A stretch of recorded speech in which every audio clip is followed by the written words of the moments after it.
All right, here we are on air. Going to talk Yeah. about The Matrix Reloaded. Yeah. I just finished watching that this morning, and there are very long action sequences, Yep. and there are very long sequences with a lot of philosophical waxing. Yep. Um, the pacing is strange in this movie, and sometimes it's just hard to describe what's going on, especially some of these really extended action scenes. Yeah. That's fair. But yeah, and there's some really the very first time I watched this movie, I can remember that it didn't make a lot of sense to me. Well, a lot of it didn't. I remember I remember having that reaction probably more so for the third one than the second one. But I mean, I definitely didn't understand anywhere near all the deeper levels of meaning until like a few years ago. I just for the longest time I just liked them because I thought they were cool action movies. I didn't know anything about the philosophy or mythology or anything like that.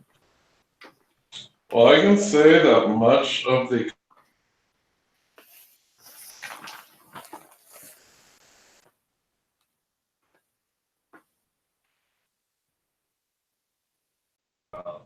I knew there were some instances of information that he gave out about like the repetitious nature of how they reiterated the Matrix, but everything he's talking about.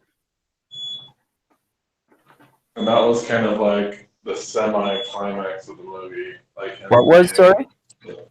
the architect. The Oh yeah. architect? Yeah, basically the conversation with God. The god of the Matrix. Yeah. But I know some of those points in that part of the movie were actually discussed in the first movie. Yes. Um, but they do tread some familiar areas. Yeah, like they talk when Morpheus is talking about the prophecy, for example, and stuff like that. He kind of alludes to that in the first movie, like in the Matrix, there was a man born inside, and all this stuff about the wars with machines, and then also, of course, when when Agent Smith is talking about how there have been other versions of the Matrix too, right? Yeah, so we'll get to that. But that is kind of like one of the big revelations, kind of at the end of the movie, because some of it was spoken about in the first movie. Yeah, they basically like do the whole big reveal and crystallize exactly what's going on. And Neo, of course, finds out the truth about the prophecy. Yeah. So let's dig into that. So the movie opens. Looks like there's some security guards ending their shift, and apparently Trinity drives a motorcycle off of the top of the building, and it destroys a guard shack with a ridiculously large explosion, killing innocent security guards. And she So does that and she does that ridiculously gratuitously sexy superhero landing. yeah, of course, after I saw this scene, I was like, that's not possible. Like, there's only probably like 5 gallons of gasoline in a motorcycle gas tank. It's because it's the Matrix, man. It's just a computer program. Anything can happen. So I went and watched some videos of gasoline, like people trying to create gasoline fires or explosions. Um, Nothing near the level that you see here. It just completely destroys the little security guard building. You remember that scene in 21 Jump Street when they make fun of that whole trope in movies? Like they're shooting at all these trucks and they're not exploding, including one that's a big oil tanker and it doesn't explode. And then the one that does explode is something with like chickens on the back or something. I don't. I actually haven't seen that movie all the way through, so Oh yeah. I'll have to revisit that. Oh, okay. So she beats up a bunch of security guards who are there just kind of doing their jobs, which is, protecting a power plant. Yeah. Um, Or security guards, eh? yeah, so the next thing we know, she's jumping out of a building and she goes into bullet time and starts firing at what appears to be an agent. The Yeah. agent follows her through the window, and they're basically both falling to their deaths while shooting at each other. In ultimate slow motion bullet time. Yeah, and the last thing that happens is she gets shot by the agent in the abdomen, and Neo then wakes up. And I guess at this point, we're to assume that this is some type of dream. Yeah. All right, so we Which get to see is Neo. and that's important to remember for later on in the movie too. Yeah, because this thing comes up a couple times, and it's Yeah. something that it's probably one of the major conflicts that Neo has is this scene and how it affects his psyche throughout the movie. Yeah.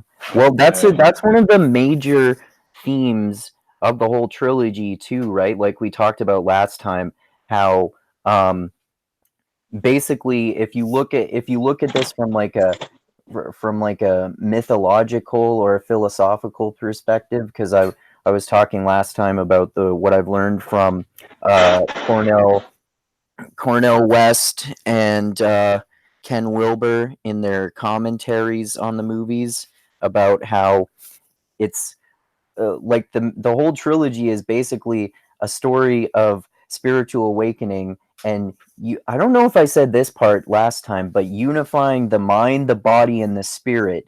And the Matrix is the mind, the real world, like Zion, that is the body, and the machine world is the spirit. Because when Neo has his like one vision, when he sees the machines, and in the third movie when he sees Machine City, they're glowing with light. So the machine, that's why particularly the second and third movie turns the first one on its head, because it's like, yeah, these bad machines, you need to unify with them to experience spiritual awakening. But sorry, I'm rambling. My point of that was, and I'm not even baked yet.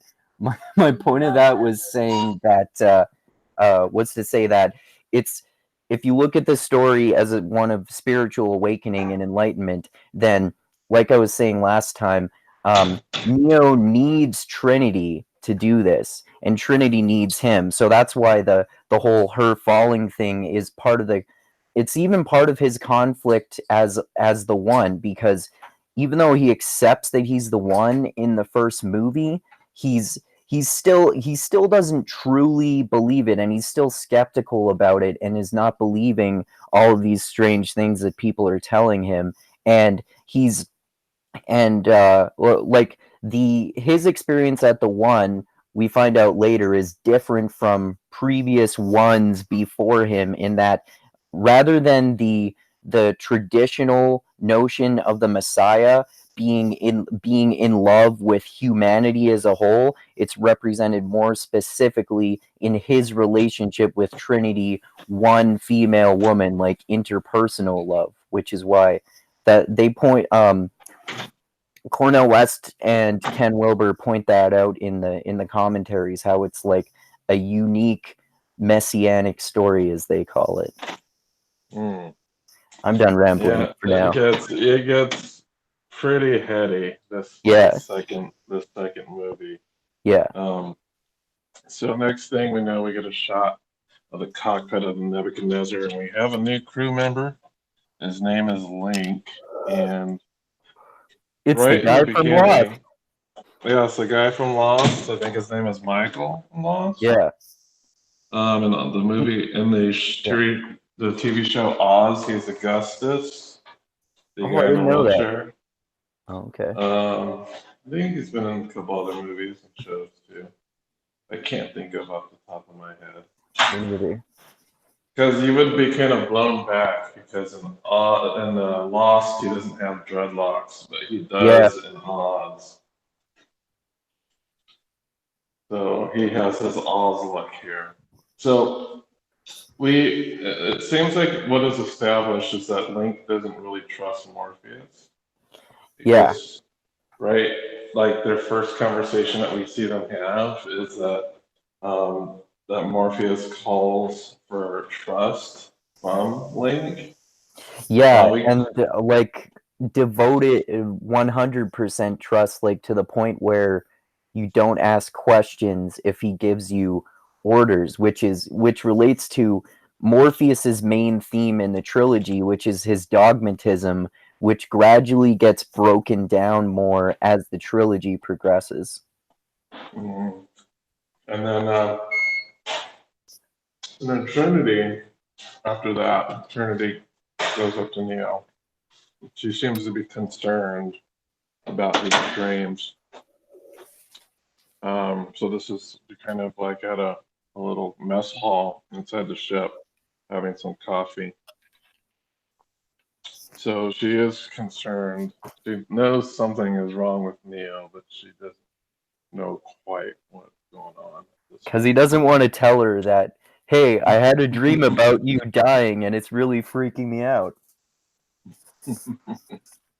Next thing, there's a cut to it looks like a meeting between different captains and crews, but at this point, it seems to be led by Niobe, played by Jada Pinkett.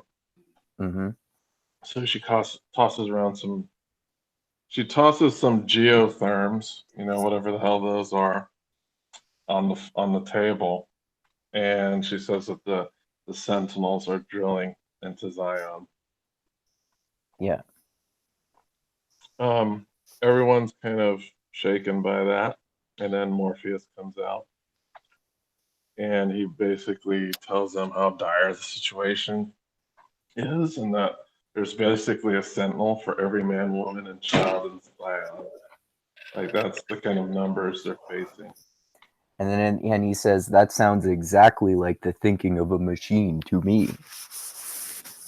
Yeah, you sound just like the way he talks, which is funny. That is how Morpheus talks. I am revealing profound truths about the universe every time I speak. That's basically exactly how he says things. So, next thing up, Morpheus. It seems at this point that Niobe and Morpheus are at odds about what to do with the Sentinels. It doesn't seem like Niobe quite buys Morpheus's conviction to the prophecy. Yeah, don't worry, bro. Neo will save us. So Morpheus starts to speak to the group. He tells them that the prophecy must be fulfilled and the oracle must be consulted to see what to do next. During this little meeting, Neo senses something going on upstairs. He's basically sensing an agent because an agent, while they're at the meeting, an agent approaches their hideout and he knocks on the door and hands a message over to one of the, I guess, security guys working the door. And that's Smith. Yeah, and Morpheus, Neo senses that because his connection with Agent Smith is growing, and as his connection with Agent Smith grows, his spiritual awakening grows too. So he can feel more of the Matrix as the movies progress as well. Mm-hmm.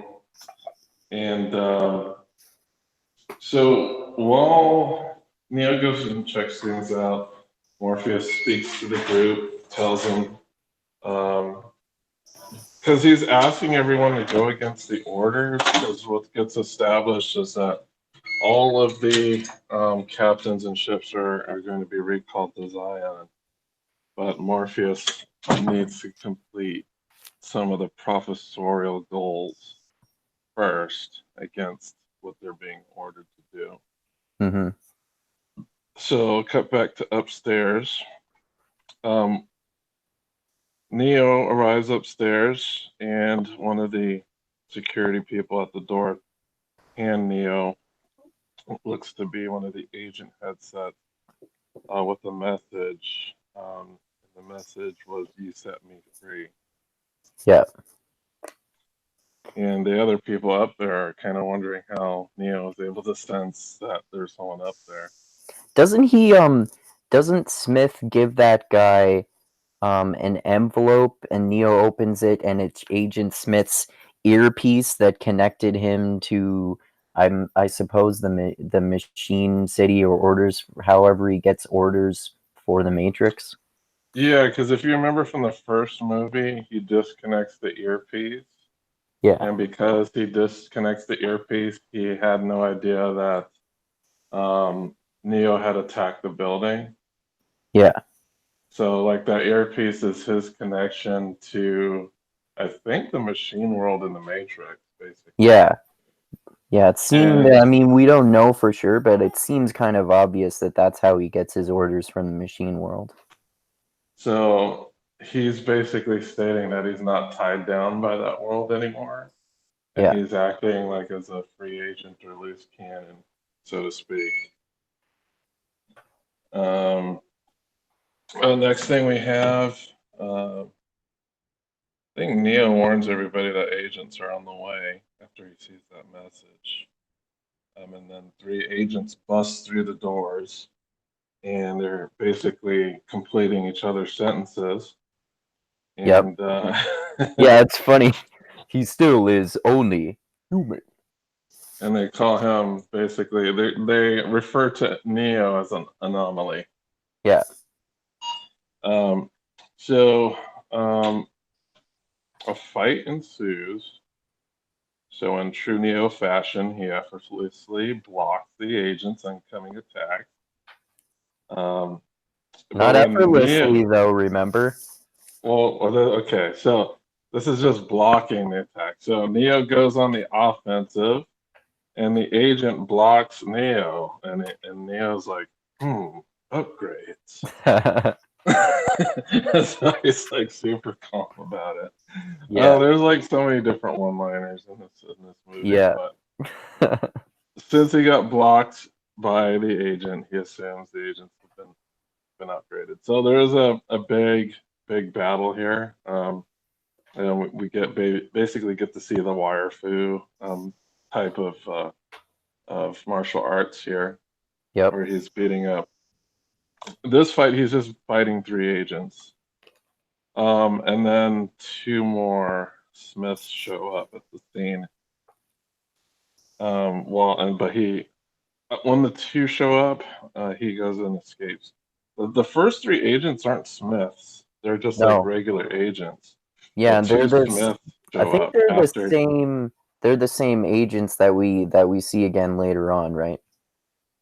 Yeah. So, and the ones that shoot at Trinity, and because try. the Smith is no longer part of the agency, but Yeah. Agent Smith shows up seeing the 3 beaten people, and we see that there are 2 Agent Smiths.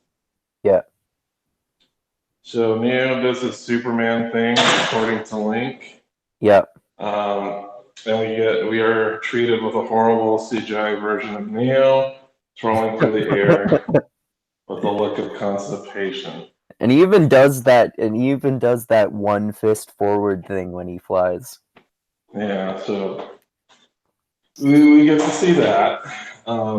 Next thing we see, Nebuchadnezzar is returning to Zion with the assistance of air traffic controllers, and looks like they do their job in some type of matrixy setting that's like completely white.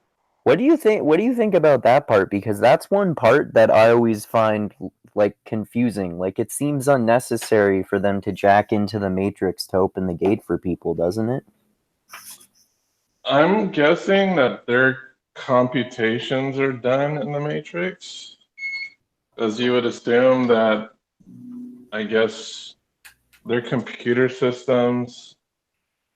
I don't know. Maybe it's just that it's easier to like, because we have people like Link that can read the Matrix. Like he doesn't have to jack into it to know what's going on. I'm assuming that the people who are air traffic controllers aren't that as adept, maybe at reading code or something, and maybe that program they had created for them for air traffic controlling is maybe a much easier way to do the job. Yeah. Maybe something like that. Or they're just trying to show off something cool in the movie, you know. Yeah, I don't know. But one thing I also noticed is that like the air traffic controllers, like when they're not in the Matrix, actually have a uniform, and it's like a beat up blue shirt and some blue trousers, Yeah. because everybody looks like a bum. Yeah, But because in the real world, after the machine apocalypse, we don't have the ability to make good clothes anymore now. yeah, but they can make these flying warships and giant mechs Yep. that shoot machine guns and all that. But they can't Yep. make clothes. Yep. So um, so after that, we get to see finally what Zion looks like.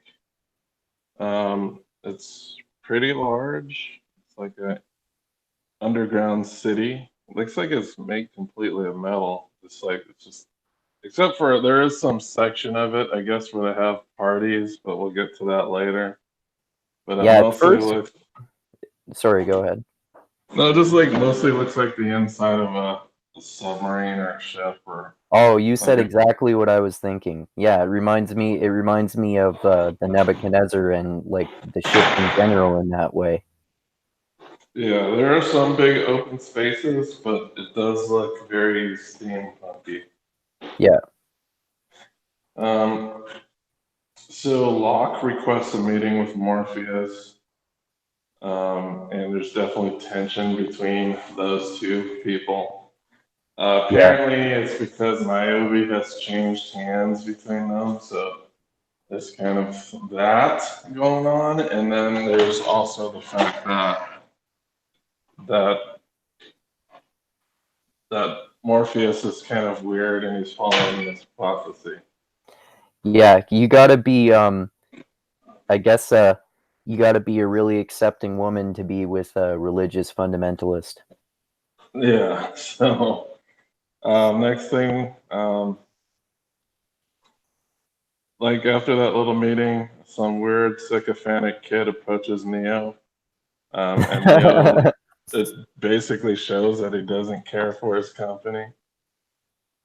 Yeah. Um, Well, I think because I've nerded out on these movies so much, I think he's trying to do the like stoic thing and mhm. like not that he actually like inside of his mind actually genuinely cares a whole lot about him, but that he literally tries to see himself as more of like playing a role in that kid waking up than him personally freeing himself from the Matrix or something like that.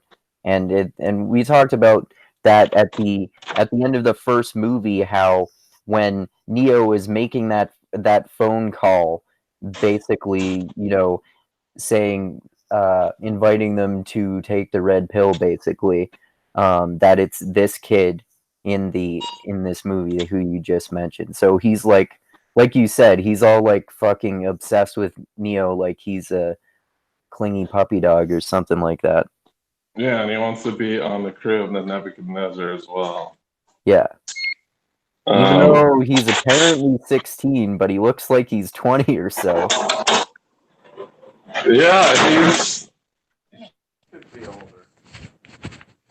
Yeah, definitely. He could be older. Something weird just happened with your sound. So let's see. There's I'm hearing a bunch of rustling and your volume decreased. Meets Obama in the Oval Office. What? There's some tension over the Oracle, and Neo I can barely hear you right now, dude.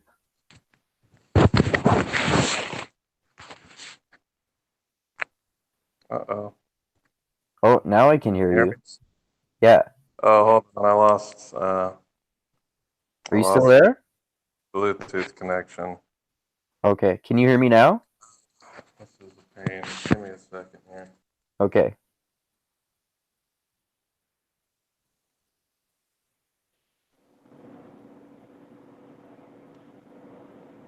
The Matrix is interfering with our conversation about the Matrix.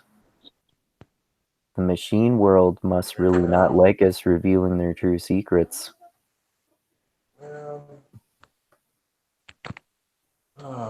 Yeah, give me a second. I gotta fix this audio issue. It's my Bluetooth headset cut out because, let's see. Because you didn't take the red pill? Maybe. It might have been because of the red pill. Gotta take the red pill and get woke. Okay, so it's working now. Okay. Okay. Yeah, I can hear you now too. That's good. That's great. So now it's not working anymore. No, it is working. No, it's like I have a headset and then it keeps going out. Hold on a second. Okay. Are you here now though?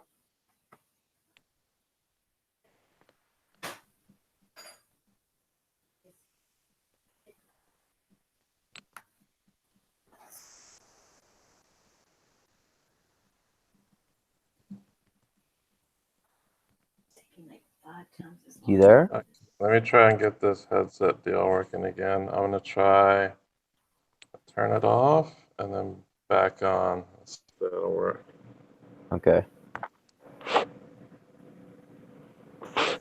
Could just connect through the Matrix. Bet they have amazing Bluetooth headphones. Although there probably Wi-Fi doesn't exist in the Matrix Yeah. world, I bet. It's like when some other program tries to that interferes, it makes it so that I cannot use that headset on the program that I want to use the headset on, like right now. That's weird. Yeah, I don't know why it does that. Hmm. Let's try this again. I may have to stop and then re-enter. Let me try doing that. Be right Okay. back. All right. Okay, now we can talk shit about Dusty while he's gone. Although, I can't think of bad things to say about Dusty. Maybe I'm biased. I bet some people watching this in the mixed mental arts group maybe disagree with some of his political views because he has similar political views to mine, which some people disagree with because I don't agree with enough left-wing positions apparently, which is interesting because I also know people, well, no, only like one or two, who think I don't have enough right-wing positions, which is also kind of funny. Hopefully Dusty can get back into this. If he can't get back into it, we might have to stop this and start another one.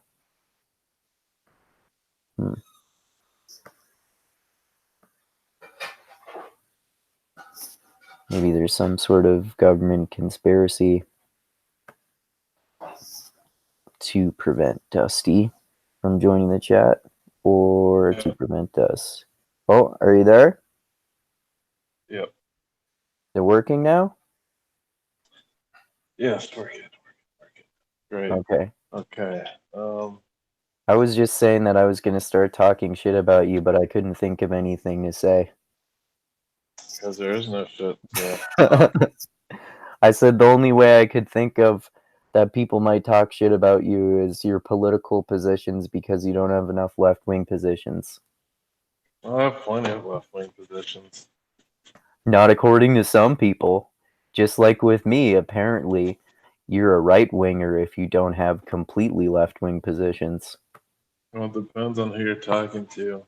Some people Yes. say that I'm too left wing. Some people say I'm too right. I was just saying that about myself too. Like my friend who I told you about, who is like a conservative stereotype. Are you talking about the guy who thought that Americans didn't use debit cards? Yeah. he, Yeah, that guy. he thought you guys started using debit cards 4 years ago or something like that. Yeah, sure. Yeah, that's so correct, isn't it? But we were talking about the kid when they first get to Oh Zion. yeah. So the kid wanted to be in the crew. I think Neo wants the kid not to thank Neo, but to thank himself for being brave in a way. Yeah. Because Neo, I don't know how exactly it works for everybody else. We only get to see how Neo leaves the Matrix, so we don't really get to see if that is the same process that everybody goes through. So if that's the case, I don't know. Everybody, is everybody a hacker of some sort? Yeah, that's a good question. Does that would mean that basically the entire population of Zion they're like hackers or something? Yeah, like I've thought of that before too. Like it seems like that would make sense, but I mean, I don't know. I really don't know one way or the other because I don't think that's ever explicitly stated. Yeah. And but I think Neo wants the kid to feel good about himself because it takes courage to take the red pill, both literally and like with all the world changing acceptance that comes with, like, hey, guess what, you're living in a simulation, bro, here's the real world, we're in a war with the robots. Okay. Yeah. It's hard. I don't know. Because it seems like not everybody is a hacker. Because there's like old people there. Like I don't think the counselor's a hacker. Well, Who knows, man? was he a natural born Zion human though? Were Because those people? there are natural born Zionists. We Yeah, know that.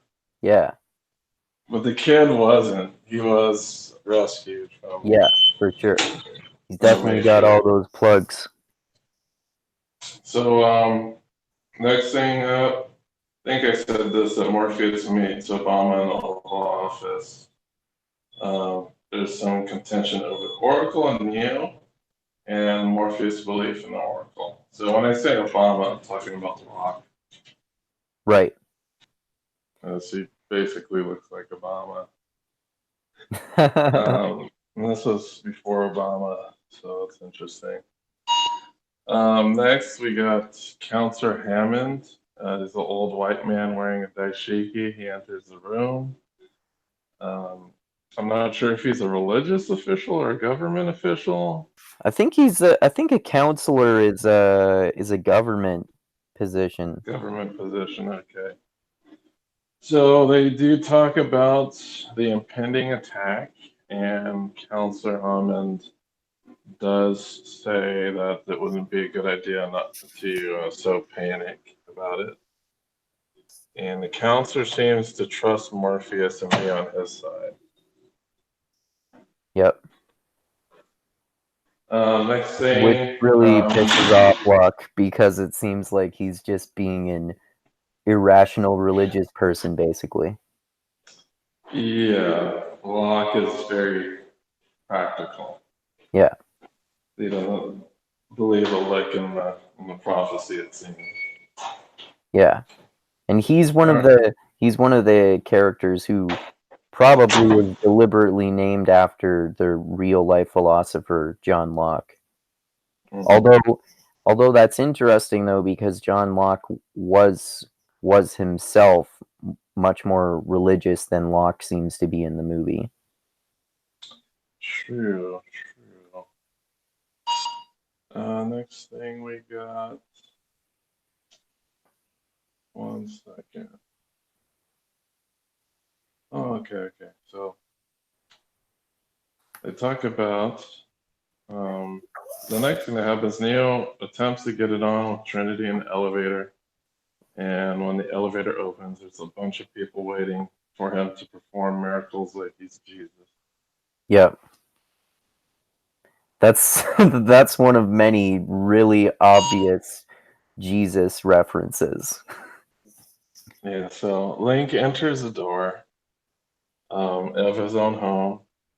He demands pussy, and he's greeted by Yeah, his nieces and nephews. the way he says that is so funny. Hey, where's my puss? Hey, the kids are here, basically. We do find out that Link's wife is the sister of Tank and Dozer, Yep. and she does not want Link to be in the Nebuchadnezzar because it has a bad reputation, especially that she lost her brothers and that the Nebuchadnezzar seems to be deployed much more often than other ships. Yep, because Morpheus. So here's where we see like the real world effect of Morpheus's dogmatism, because he's always on this religious mission for the one. So to him that's more important than anything else. So it means that it's more important than going back to Zion more often for everyone to see their family. Mm. So, after that, we do get to see that Link tells his wife that he actually starts to believe in the mission of Morpheus. Yep. This is basically like his.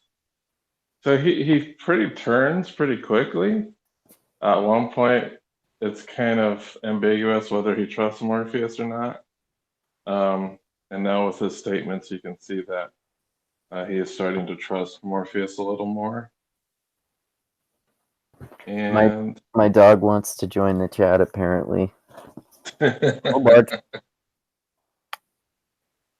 so he says that because Link and Tank and Dozer believed in Morpheus, he's going to believe in Morpheus too. Right. Next thing we know, everyone's gathered in a cave with a bunch of people, and Morpheus has a speech. I guess the main line in the speech is "We are still here." I call it the "We are still here" speech. Yes. I don't know, what do you call this speech? I think I like to call it the don't get. It doesn't matter that monster robots are coming to kill us because Jesus is gonna save us. So let's all have an orgy. That's a long name for a speech. Yeah. So yeah, that's kind of what happens. We could see that there's a little bit of sexual tension between Morpheus and Niobe still. Yep. And then after, because there was the counselor asked Morpheus to make a speech, and everyone goes crazy. So there's a hobo rave inside the cave, or a Burning Man in the cave, whatever you want to call it. And we basically get a full minute of people jumping around in a muddy cave with no shoes on, looking like bums, I guess. And people are not wearing much clothes, and they're all like grinding on each other and stuff. Yeah, because their fate's kind of in the air, so they're kind of having a last hurrah of hedonism. Yeah. Because who knows what's going to happen in the future. Sounds like a good policy. Yeah, during this time, Neo and Trinity conveniently find a place to bond down while everyone is at the party. Neo then busts a nut and he has a flashback about the dream from earlier. You think he busts a nut, or do you think he gets erectile dysfunction because of the dream? Mm, I think the nut gets bust and then he has a flashback. Ah, that's interesting. It's different from my theory. I always So thought you he think got. you thought it was interrupted? Yeah, I just assumed, but I don't know. So the flashback from earlier is basically the same dream sequence we got in the beginning of the movie, where she's shooting at an agent while falling from the building. Yeah, Trinity again asks him what's wrong, but he still can't bring himself to tell her about the dream that he's been seeing. yep, Um, Next scene, we get two Zion peeps in the Matrix who are fleeing an agent. Um, One of them gets out fine, and the other one gets infected by Smith. yeah. He does that thing where he jumps down, and then he basically puts his hand into like the center of your chest, like this, like a karate chop, except he moves his hand forward with an open hand, and then like inserts it to you, and then black goo spreads from his hand all over your body and kind of consumes you gradually. It kind of reminds me of what happens with that mirror when Neo touches it in the first one, how it becomes that grayish blackish goop that kind of slides up his arm and then goes up through his throat and into his mouth. Okay. Um, so next thing that happens, while he's being taken over, the Matrix guy says, "Oh God," and Smith says, "Smith will suffice." Yeah. Um, and what Neo wakes up again. So they do a lot of that. Something happens and Neo wakes up. In this case, it's not a dream. It's just some other thing that happened. Yeah. Neo leaves his room and there's a bunch of food out left for him. And the chancellor or counselor sees him outside while everybody else is sleeping. Um, let's see. So the counselor apparently doesn't like sleep that much. Yeah. Um, and there's a spot in the Zion that he often goes to, and I guess, I don't know if he hates sleep or he just has problems sleeping and stuff, but he takes Neo to the engineering Yeah. level. So they stare at the underground machines and they wax philosophically about the control of machines. Yeah. That's an Do you have interesting do you have any input on that conversation that they have?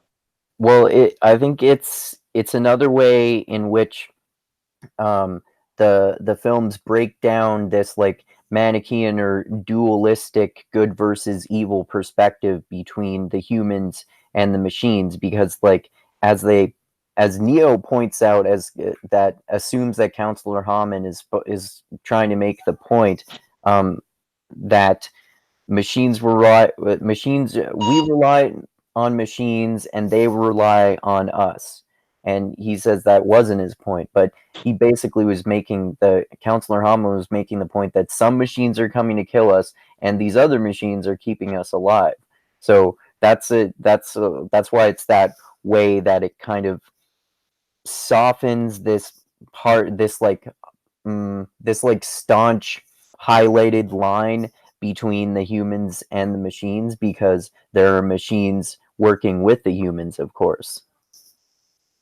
Mm. Yeah, definitely. Yeah, because I know they basically say that while they are fighting against the machines, they also need machines to continue to exist. Yeah. I mean, like all the ships, all those mech assaults that they use in the third one, and like practically everything they use to fight the machines. That and, the water and power, Yep, it's all powered by machines. exactly. So next thing we got, the Neo receives a message from the Oracle. At this point, there's like some weird shit that happens. Link gets a good luck charm from his wife. Yeah, He isn't superstitious, but he takes it anyway. He thinks it's just like he's like an atheist being handed a Bible. It's like, or yeah, an atheist being handed the rosary, basically. yeah, Like, I'm not into this stuff. He doesn't. He takes it just to appease his wife. He doesn't seem very interested in it. yeah, exactly. Uh, Next thing, Bane. So Bane is the agent. So this is something interesting that happens. Bane attempts to assassinate Neo. So what we discover here is that Agent Smith is able to affect people in the real world Yeah, he get directly. the division. He's becoming more spiritually awakened at the same time that Neo is becoming more spiritually awakened. He can make that um dividing line between the real world and the Matrix. He can like sort of start to bend the rules, the bend the lines that are like the border between those two different worlds. And you can see Neo doing that a lot in this movie too, or at least a few Yeah, times anyway. yeah. So we have this character Bane, and he tries to kill Neo. I think who's. Do you remember who stops him at the last minute? It's the kid. The kid is running toward Neo and yelling at him, trying to catch him before he leaves. Remember to give him the spoon from the kid who said that Neo would understand just by being handed a spoon what it means. Oh yes, the spoon. So that the spoon is basically the message from the oracle that I was referring to. Yeah, So the kid gives Neo a spoon. He's like, "Oh, I said you'd know what you'd do with this." and because for people who don't know what we're talking about, although people have probably seen the first one who are watching this, that's the the spoon, which is the famous "there is no spoon" line behind that when the kid gives that spoon to him and is trying to teach him to bend spoons when he first meets the Oracle in the first movie. Yeah, and the spoon that was given to him is like extremely beat up looking. Yeah, it looks like someone used it to eat but didn't wash it. That or somebody, I don't know, it just looked like lumpy metal. Yeah, It's like a kindergartner's version of the spoon. yeah, So after that, Locke and the counselor get into an argument about the Nebuchadnezzar leaving. yeah, So Locke he's pretty much the foil for Morpheus in this movie. yeah. He tries to turn people against Morpheus, but he is not happy that the Nebuchadnezzar is going to leave to go see the Oracle. Um, the next thing we have is Neo and company enter the Matrix. And I guess they have to enter the Matrix from outside Zion. Is that why they have to leave? Yeah, I think so. Because I don't think they directly say this either. But it seems like you can't enter the Matrix from Zion, or you're not supposed to, or something. Maybe it's because They don't the want them to find it. Yeah, because the Sentinels can detect your broadcast signal on your on your ship, right? So that's Well, they already kind of know where it's at, though, because that's you do true. get in the beginning that they're drilling into it. That's true. Yeah, that's actually So, that's a good point actually. Once the machines are on their way there, it kind of would make sense for them to just go into the Matrix from Zion, right? you would think so, And but they still you would have to leave. And you would think that they would have that ability too, because it seems like in this futuristic scientific world, a relatively common thing, like it's on all the ships, for example, like and not, there isn't just one chair to jack into the Matrix or anything like that. Yeah. So they leave, and Neo and the peeps go into the Matrix. It looks like I don't know where they are exactly, but eventually Neo kind of splits off and he enters an Asian man's abode. Yep. They basically fight for a while, and Yep. it's basically a test. Just I don't even know why he's testing Neo. Well, he kind of says why, Yeah. but to me it didn't make a lot of sense. You do not truly know someone until you fight them. Yeah, but these are programs. It's not like they don't know what they're doing. Uh, But and like anyway, he this was probably, just an excuse yeah, for a fight, basically. basically, yeah. And the Asian man is named as Sarah. Yeah. Well, Sarah seems to be some type of bodyguard, and it's weird because I don't. He didn't have to fight anybody the first time he had to meet the Oracle. And he wasn't there in the first movie either. No. So he says you do not truly know someone until you fight them. I guess that's the excuse. And then Seraph starts taking Neo through back doors, and they enter like some type of courtyard where the Oracle is sitting on a bench feeding crows. And there's a little bit of world building in their conversation where they're talking about the back doors, right?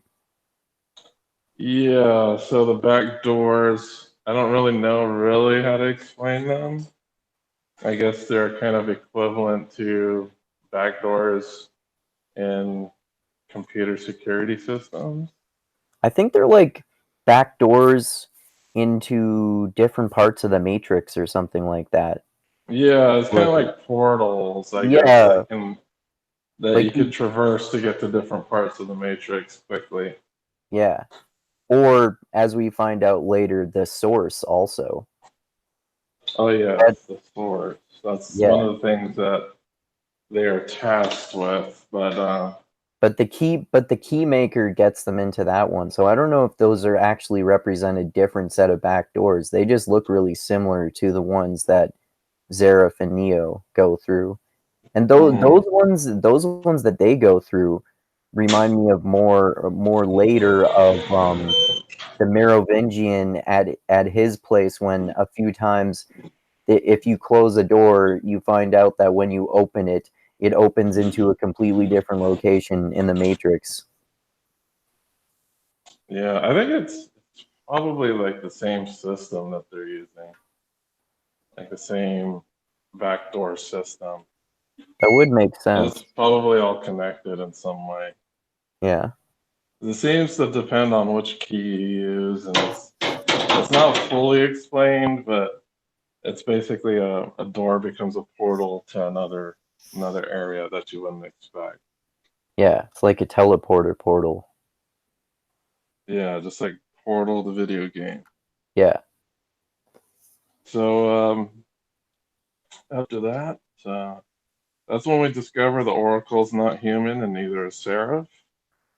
Yeah. They're Um, programs, which is yeah, another way of breaking down this Manichaean mythological story of good versus evil. Because why would it be the case if the humans are good and the machines are bad, that in this evil matrix created by the machines, part of the program literally is basically an agent of disorder and a bodyguard for this agent of disorder.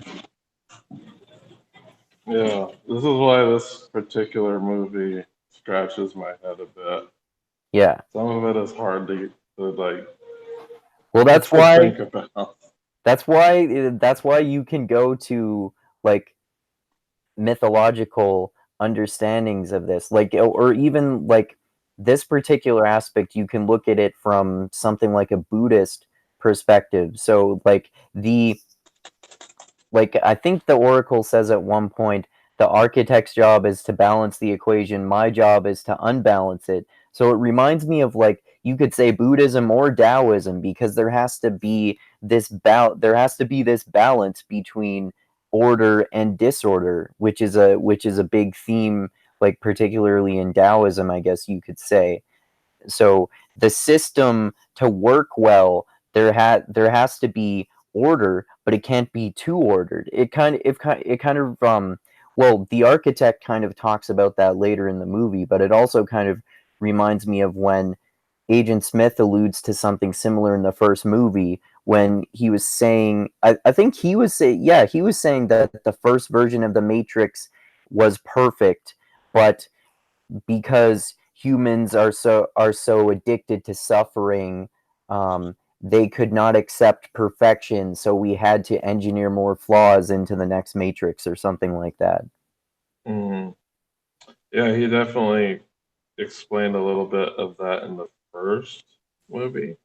They Yeah, did get more into it in a meeting with the architect later, but for sure, they definitely get into that aspect of it. yeah, Um, let's see. So, one of the things Neo has a problem with is that the way that the Oracle is framing the conversation is that Neo has already made his decisions and he is not there to find out what to decide, yeah, but how to understand why he made the decisions already.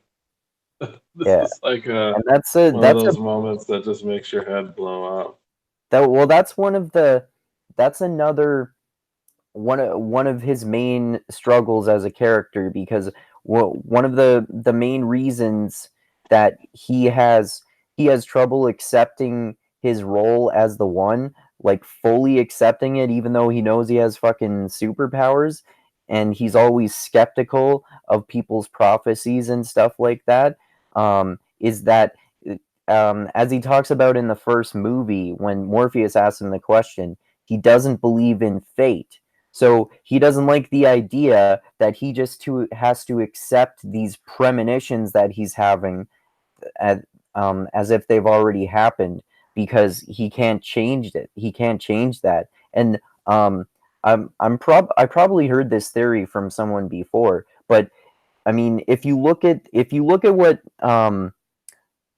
what the Oracle says to Neo in the first Matrix movie, it's almost like reverse psychology. She tells him he's not the one, and then because he knows he's not the one, and it's his own individual choice, he can do these things, because a large theme in the second and third movie is the theme of choice, because Neo Neo is all about choice, and um, basically Smith is all about determinism. How you can't stop everything; everything is inevitable, and Hmm. so you could almost say that um, the reason that the Oracle tells Neo that you have to accept these decisions, because you know that you've already made the decision. It's like reverse psychology again, to encourage him to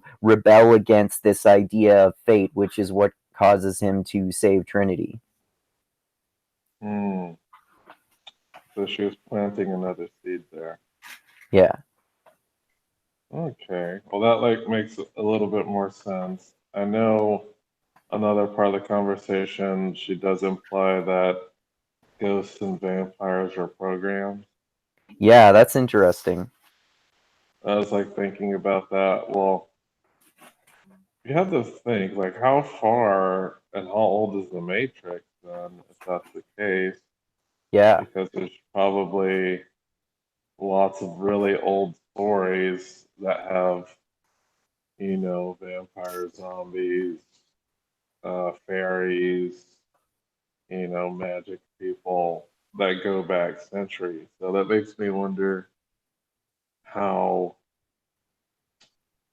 how old the Matrix actually is. We yeah. don't really get to know that answer. Doesn't seem like, at least in this movie. Yeah, I mean, they don't. I don't think they ever actually tell you directly, but I kind of, I kind of think, and I could be totally wrong about this, but I kind of think that the Matrix, like the current version of the Matrix, has existed for the entirety of human existence because it's all just a simulation anyway. If that makes sense. Because if you Mm, want to create a simulation, you might as well create a simulation of an entire human history, yeah, or and we also don't know what year it is. So yeah, it yeah, looks like they're in modern times in the Matrix, but it could be like they're centuries or perhaps millennia in the future from that point. yeah. Well, it's like how Morpheus said in the first movie, "You believe it is the year 1999, but it really is closer to the year 2199." But they don't actually know the exact year for sure. Yeah, so that's another question to think about. I know at the end of their conversation, um, she gives him, she basically tells him what he'll have to do next, which is to go to the machine mainframe to get to the source. I wrote a note after that that says Neo has, quote, the sight, and I forgot Yeah. why I wrote that. Oh, it's like the power of premonition, basically, right? It's Okay, like yeah. about his dream about Trinity is quote unquote the sight because it's his premonition of her death. Okay, so I guess Oracle explains what that is. Like, and that to Neo means that he may be predicting the future. Hmm.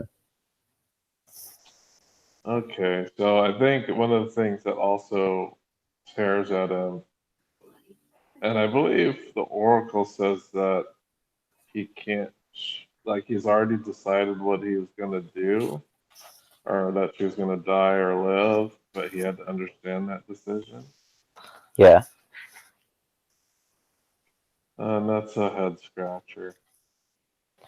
Well, yeah, she says he has to accept it, and well, like well, you could say the reverse psychology part too. Like she's inspiring him to save her, but it's almost like it's almost like what she says um, doesn't necessarily have a specific desired effect behind it. Like she's not necessarily trying to be manipulative because if you look at the whole trilogy again through this lens of balance, like I talked about, like order and disorder in terms of the architect and the oracle being part of the same program, then if you look at how we see later on that Trinity dies, but Neo brings her back to life. We see later in the third movie that the universe has to rebalance itself, and it's like he owed the universe Trinity's death because she was supposed to die in the Matrix Reloaded, but he brought her back to life, and he was not supposed to do that.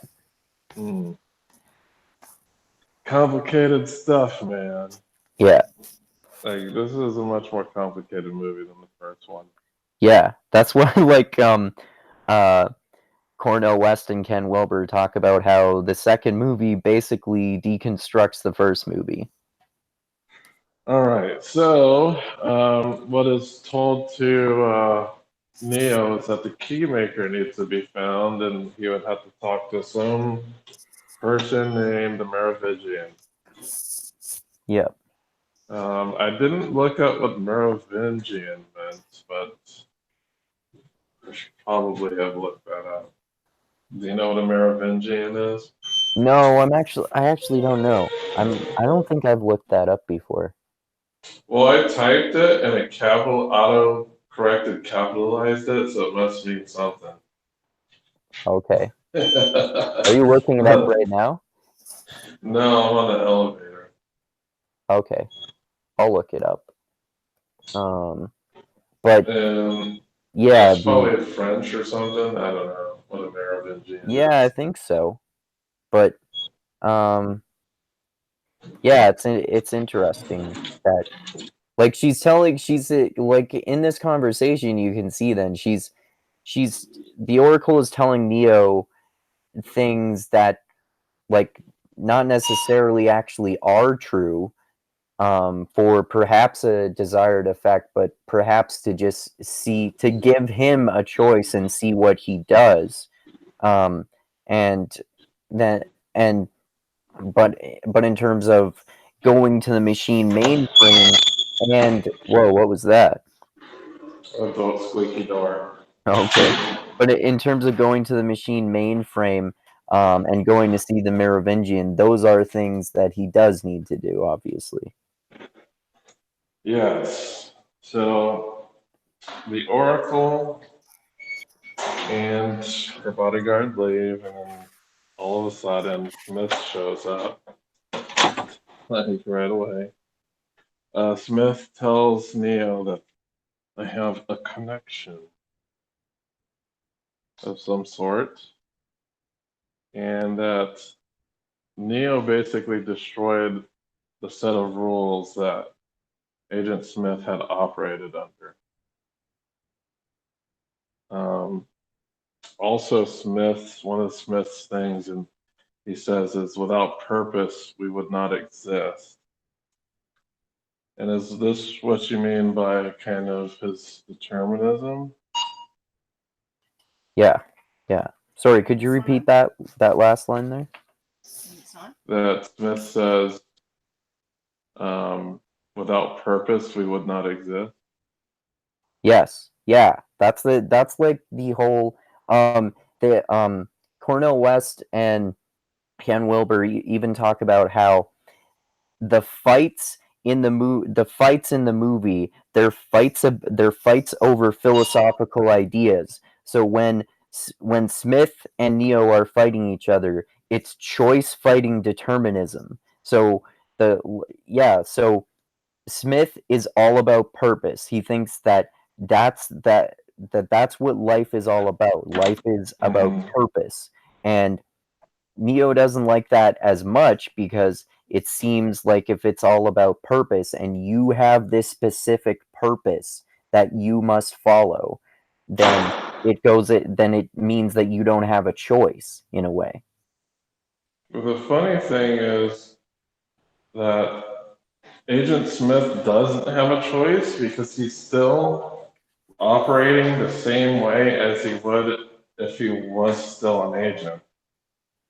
Well, the way that he's operating differently though is that he's copying himself onto others in the Matrix in order to basically create clones of himself throughout the entire Matrix so that he can inhabit the entire Matrix himself. So he's totally motivated by his own egotistical goals this time instead of just like his programmed directive to kill Neo, for example. But why is he going after Neo then?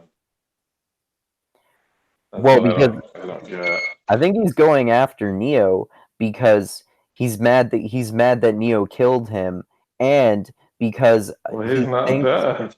He's alive. yeah, but he came back. He did him. He gave him. He gave him like. He gave him something it's not like, okay, so yeah, he lost the fight against Neo in the first movie, but he gained so much more because of that. Well, he thinks that I think that he thinks that or Smith thinks the reason that he came back to life is that his purpose is to destroy Neo because Neo was not supposed to destroy him. But I think he's still got this like two-dimensional uh mindset, like this sort of dogmatism in his mind too, like Neo is bad, I am good, I must destroy Neo, even though you can start to see like even Smith talking about feeling weird every like here and there, like how he talks about how he feels like there's this growing connection between Neo and him. And it's like he gets confused, but it's I don't know, it's almost like he understands his purpose, but he decides to rebel against it instead. Actually, you know what? He actually does say that at one point during this conversation, doesn't he? He says, I knew what I was supposed to do, but I didn't. Mm, yeah, so I would say Which is ironic because he talks that's why about this movie purpose all the confused me time. so much. It was just Yeah, like, huh? It's like, okay, so he still kind of has a purpose, and he's basing his existence now on that purpose instead of a directive from the machine world. yeah, Okay, so basically, at this point, um, Agent Smith attempts to infect Neo. That doesn't work out very well. And then nope, a huge fight ensues. yes. So we get a Terminator, massive fight Terminator. scene. Yeah, Massive fight scene. We do get some bad Neo CGI. and Bad Smith Um, CGI. yeah, so it's remains okay up until he grabs the pole. When he grabs the pole, that's just when the CGI hell breaks loose, and he Yeah, starts looking like a cartoon at that point. yeah, So he gets, it's like Smiths keep attacking and attacking. Um, at one point, he gets dogpiled by a bunch of Smiths and yeah. he explodes out in slow motion. There's also this one part, I don't know why they did this, but he throws a Smith into other Smiths, and we get to hear a full blown bowling sound effect. Yeah. I was like, really? Are we supposed to laugh here? Like, why did they add the pins falling sound effects from a bowling alley? Yeah. Okay. It's cool. It is cool also when he just jumps up and starts running across the tops of their heads at one point When he's on the pole, or is it when he's like crowd surfing them? when he's crowd surfing. Okay, yeah, when CGI Neo starts crowd surfing, it Yeah, just turns into a computer aided fight. yeah. Um, so I think what how does that fight end? He just kind of beats everyone down, or Well, I didn't.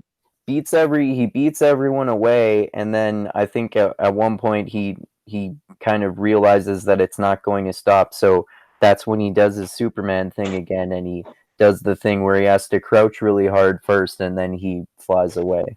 Okay, so he leaves all the Smiths behind, and Smith can't fly, so he can't pursue him. Well, he Yep. can't fly yet, at least. Yeah. Neo is more awakened than him right now. All right, so next thing that happens is we go to a political meeting where Locke treats with the counselors, and Locke is trying to convince the counselors that they need every available ship, and they can't have the Nebuchadnezzar leave for its mission. The counselors grant the Nebuchadnezzar leave, plus 2 other ships for assistance. The first to volunteer is Captain Soren. Get what ship he was. I didn't I don't remember. And then after a long pause, Captain Niobe offers a volunteer. And this is like weird, of course, for Locke, because this is, I guess, Locke's chick, and it's kind of like a betrayal to him that she's going to help Yeah. on the mission. So she actually volunteers. So we got 3 people that are going on this mission to, and we don't even know exactly what the mission is. We just know that the mission is to get to the Merovingian at this point. Oh, I just looked up the Merovingian, by the way. It says the Merovingian dynasty was the ruling family of the Franks from the middle of the 5th century until 751. They first appear as kings of the Franks in the Roman army of northern Gaul. By 509, they united all the Franks and northern Gaulish Romans under their rule. I don't see. They're French, basically. Yeah. All right, so yeah, it's Merovingian is an ancient French man. Yeah. Okay, that makes sense. So, and an ancient French king. Ancient French king. And he does kind of have a lot of Frenchiness to him, so that makes Yeah, a lot of he sense. really likes to. He kind of makes it clear that he likes to pretend to be French. Yeah, so he basically, well, we'll get to him, but one of the other things before they get into it, Niobe does tell her rationale of why she volunteered, which doesn't really clear things up either. No, Her rationale is some things never change and some things do. that's why that's the I think that's the second time. Yeah, the second time that that line is used in the movie. And the first time is when is it? Is it when? I think it's when Locke tell. I think it's a conversation between Morpheus and Locke. Yeah, I think Morpheus tells Locke, right, when Locke is there to reprimand him when their ship gets to Zion, and I forget what it's in response to, but I think Morpheus says because some things never change and some things do. I don't I remember for believe sure. that sounds like something Morpheus would say. Yeah. So next thing happens, Neo and company arrive in the Matrix. But you see what Niobe means by that line, though, right? No. I think she. Explain that to me. I think she when she's saying that, she just means that like some people never change and some do. So he's never changing in being against having any faith whatsoever in Neo, and he's like addicted to having this problem with Morpheus and thinking that all he's about is just bullshit. And she's starting to get more sympathetic and more impressed by Neo, as we find out later in the movie. So that's a way that she is changing, but he is not. Oh, okay. So, next thing you know, they're in the Matrix, and they go to some, looks like a restaurant, and they ask to be taken. I think they're looking for the Merovingian in this restaurant. Merovingian is obviously full of himself. I think that's his restaurant too, isn't it? Yes, I think so. I'm not sure. Well, you would assume because of a scene that comes later, but Yeah, he says like all things French. He likes all things French, yeah, including cursing. yeah. And he says that French cursing is like wiping your ass with silk. Um, so the Merovingian is also in the camp of choices and illusion. Yeah, he's a harsh determinist like Smith. He talks about how he thinks that everything is cause and effect.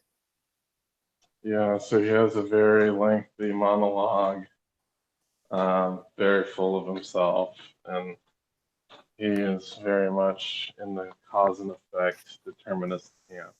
And his wife uses that against him not much later on in the movie. Yeah, yeah. So, next thing we know, the Merovingian gives some lady a dessert and her vagina explodes. Yeah.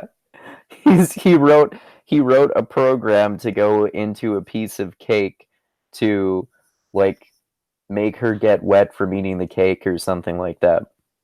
Well, we only get the visualization in the Matrix, and it just shows an exploding vagina. Basically. Um, so he cause and effect has him take a piss. I drink too So much wine, I must take a piss. I think we get a scene of one of the albino dreadlocks going to kiss at somebody.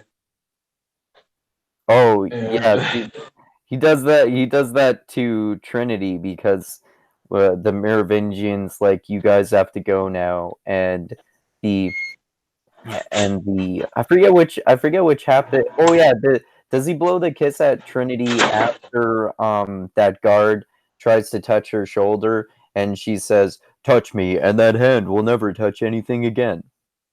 yeah, the Merovingian basically refuses to help, Yeah, as they know they want the key, the key master, yeah, Keymaker. key maker. Yeah, and Isn't it key master? That was a key master. no, it's Keymaker. Uh, okay, yeah, I did put key maker here. Yeah. I'm getting my movies mixed up. Ghostbusters is the key master. Yeah, Okay. and oh yeah, I skipped ahead there when I was talking about them leaving. Because the Merovingian says, "I'm not convinced that you have true purpose because you have been sent here on an errand by the Oracle." And he doesn't even know why he needs the key master. Or, I'm Yeah, sorry, the key maker. exactly. Because uh, Morpheus is a blind dogmatist. Is that what he says? No, that's not what he says, but that's why. Because Morpheus Okay. believes whatever the Oracle tells him without question. Okay.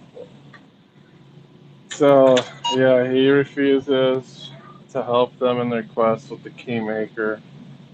So, on their way out, they regroup in the elevator, and the Merovingian's wife meets up with them. Yep. They go stomping into a restroom. The Merovingian's wife kicks the guy out of the restroom, and there's this weird thing where Neo has to give the wife a kiss. Yeah.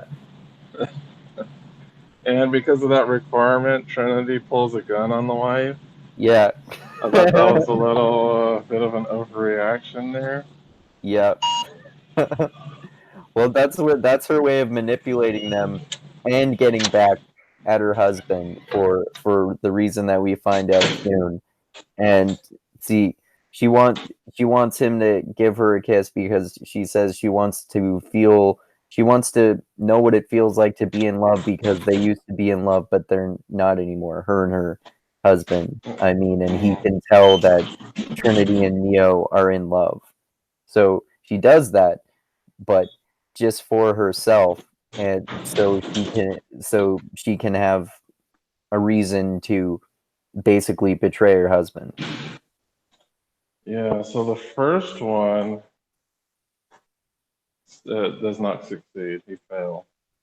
No, he pretended to enjoy It's a kissing pathetic attempt, her. Yeah, and she lets him know that basically a pathetic attempt. yeah, Um, Second time succeeds. So after that, she agrees to help him. The kiss. The wife tells Trinity that she's envious of her, but it won't last. yep. And she's right. Yeah. So next thing happens, the wife uses a key on a door, and it like leads into I think their mansion. I guess that's where they're at now. Yeah. It's And another back door.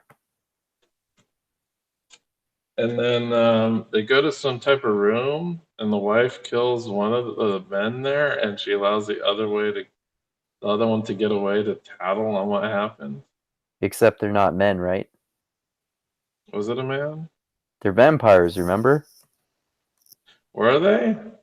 Yeah. Remember they go into the room and they're both watching a vampire movie and she says something like, "Tell me, how many people keep silver bullets in their gun?" Which is an odd reference really, because I thought silver was for werewolves. But Yeah, that's true. Silver um bullets are for werewolves. yeah, but so she shoots one in the head and he dies, and it's related to what the Oracle says earlier about how ghosts and vampires and stuff like that are programs doing what they're not supposed to be doing. So the Merovingian's wife says something about how the Merovingian finds work for troublemakers or something like that. Like I'm not sure if she directly says that, but I think she alludes to that. And then she says, "You can go and tell my husband what I've done or stay here and die." I'm like, yeah, that's really a choice. Hmm. So after they do that, they enter an underground sewer-looking place, and they find an old Asian man in a dungeon making keys. Hmm. After they rescue this person, which is the key maker, they go back to the lobby of this mansion, and they're confronted with the husband and his goons. She accuses him of cheating, and he's like, "What lipstick?" And I think she said, "What did she say?" Like, it's She somewhere says she else. says she wasn't kissing your face, my love. Oh yeah, there you go. So he kind of has like a kind of face of embarrassment, like an embarrassed look. Yeah, And she says that she would that it was cause and effect. Like that's why yeah, she turned on him. yeah. Which, like we said, she turns that cause and effect back on its head. Okay, so And he said, next and he thing. said, he kind of like shrugs that off too and says, "It's only a game." And she said, "So is this." So things break down, conflict ensues. The Rasta twins turn in some weird ghost thing. Yep. Um, Everybody starts firing on Neo, and he stops the bullets in midair. And I guess this is at the point where, okay, you can't shoot him, so we got to engage in hand-to-hand combat. Yep. And This is probably that's the also good. like what he does with the bullets at the end of the first Matrix movie, right? And that's why um, Morpheus says that in that tutorial in the first Matrix movie where Neo thinks it's the Matrix, but it's just a training program designed to teach you that if you're not unplugged, you're potentially an agent. And Neo says, so when he gets the program to freeze when Smith is about to is has a gun pointed at his head and is about to shoot him, and Morpheus says the lesson is, if you are not one of us, you're one of them. And he's and Oh yeah, Morpheus is talking about how you're different because you're the one. So whereas no one has ever fought agents before, everyone who has tried has died. You will survive because you're the one, basically. And Neo says, "So what are you telling me? Eventually, I can dodge bullets?" And he says, "No, Neo. I'm telling you that when the time comes, you won't have to," which he doesn't there and in that spot. But obviously, he can dodge bullets too, so it doesn't really matter that much. Well, but I think the hand thing is probably easier than Yeah, dodging bullets. probably takes way less effort. Yeah. Um, so,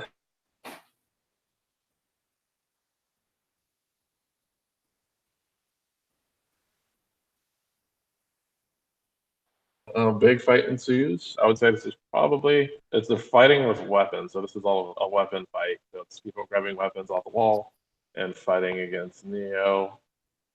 No CGI in this one, at least if there is, it's not noticeable. Um, Lots of wire foo. there's tons of wire food flipping around in the air, and he's basically taking on a few people with various different weapons. I think the weapons of choice that Neo uses, first he uses some size, Yeah. which is a defensive weapon, And and the like then when you see that part when he just reaches out his hands and makes the sai float into his hands, like mhm, even though I'm a huge fan of the movies, I think at that point, well, if he can do that, why doesn't he just like use his power to make knives fly out from the wall at his enemies with his mind and just do that over and over? I guess they just want to make a fight thing, Yeah. maybe like force push knives into people. Yeah. Who Like knows? kind of like kind of like coin shots in Mistborn.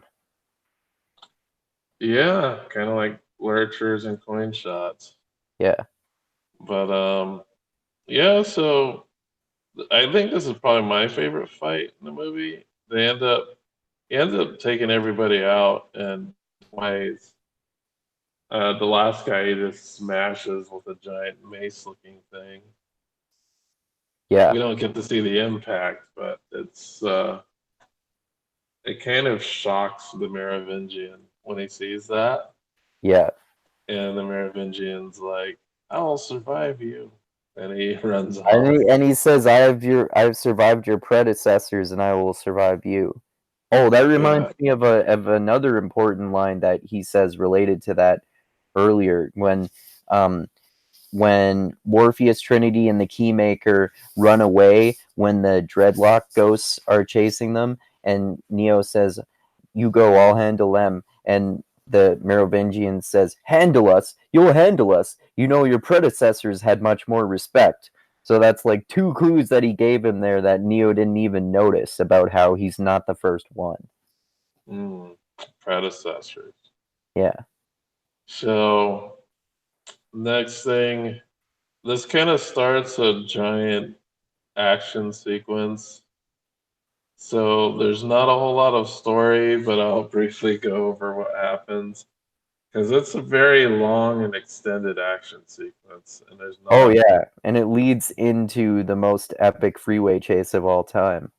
yeah, there's not a whole lot of like actual plot here. So, first off, they start out in a parking garage. The twins apparently like to use straight razors as weapons, Yeah, which is and interesting. I believe the twins are also British or something. Yeah. Um, so they start driving out to the streets, and the twins are shooting on them. They're shooting on the twins, and And they're basically trying to the cars that they're driving are basically indestructible. basically like it would seem that it was impossible, but that nobody got shot Yeah. during this. And that the cars didn't stop working like 10 minutes into the action sequence. Yeah. So they're escaping on the city streets, and they make it known that the the freeway can be very dangerous, and we don't get to know why. Like we don't Yeah. get to see why it's dangerous. And they Well, don't really properly explain why the freeway is dangerous. that's true. That's true. And I don't know that the action sequence really told me why it was dangerous. I don't Maybe know it's why it wasn't any because more dangerous than anything else. there could easily be a lot of cops on the freeway because there's lots of traffic there, and cops can easily become agents. I'm not sure though. Oh, 'Cause I don't that know. Agent can be anybody though. yeah. I Yeah, I think don't it was know. just to make it seem like, oh, there's some crazy action sequences coming up. Yep.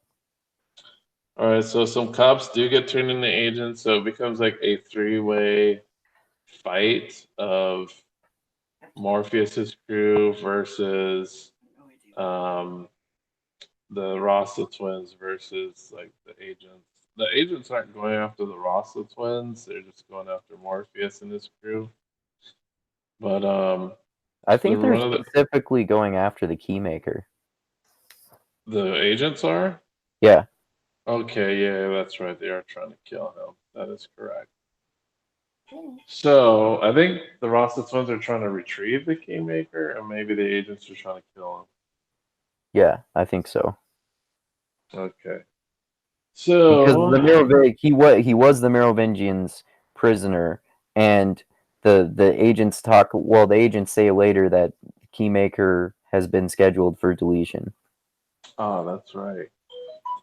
That's right. That is correct. So there's a three-way battle. I wrote in my notes. I can't believe no one in Morpheus' car has been shot yet. Yep. The Rasta twin actually phases into Morpheus's vehicle, and they have like an Yeah, interesting close that part's quarter cool. sitting down in chairs fight where they're Yeah, kind of trading off between everybody in the car. yeah, Like the Rasta twins about to cut Morpheus' throat, then Trinity stops them, and then they trade, like defending against them. Eventually, Morpheus sticks his sword in the seat, and the Rasta twin is forced to phase out of the car. yeah, I know one of the agents, a CGI agent, jumps on the car and pulls off the hood, and then the agent does his bullet dodge thing that we before he saw in does the the first. car before he does the car frog hopping thing, Yeah, he does the car frog hop, and slow then the car motion. surfing. Yeah, and then the bullet dodge. And that's when Morpheus had the defeat.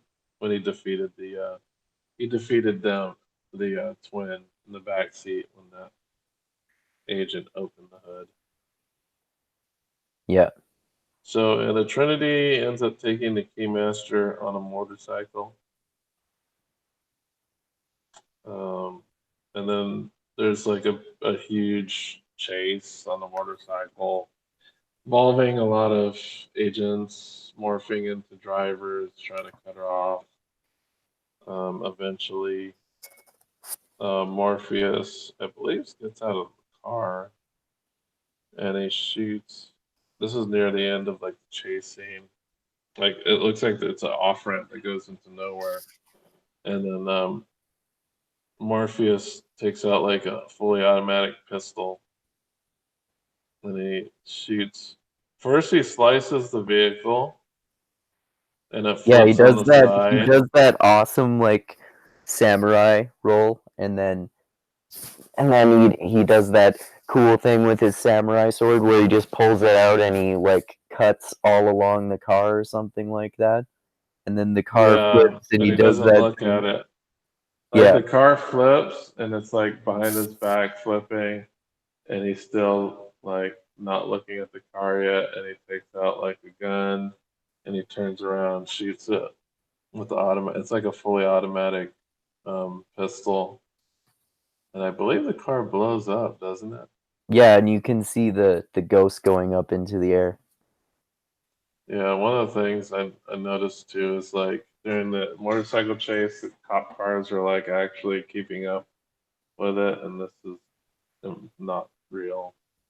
The cop Yeah, car can't keep up with the motorcycle. yeah, that's a good point.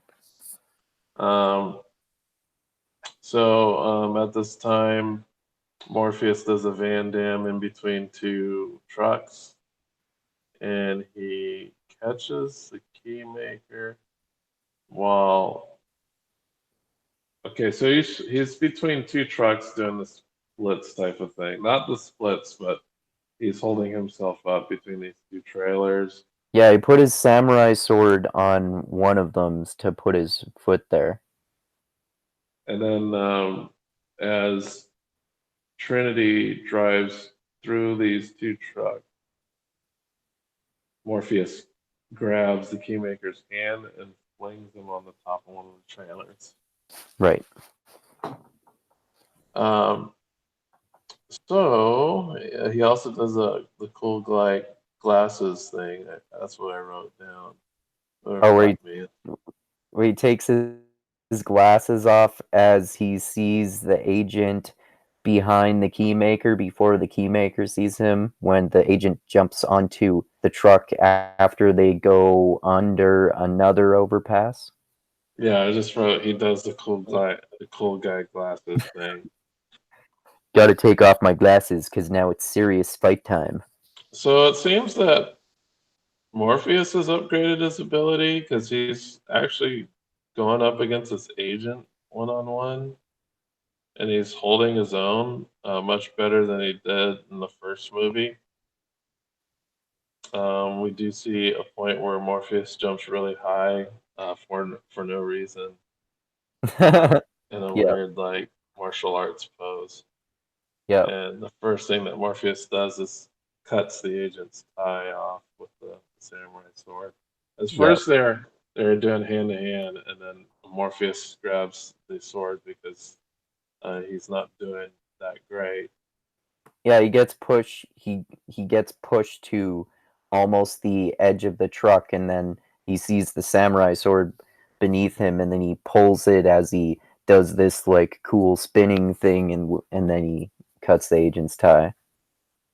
Yeah. So Morpheus, I don't remember if he falls off or gets thrown off of the trailer, but he gets caught by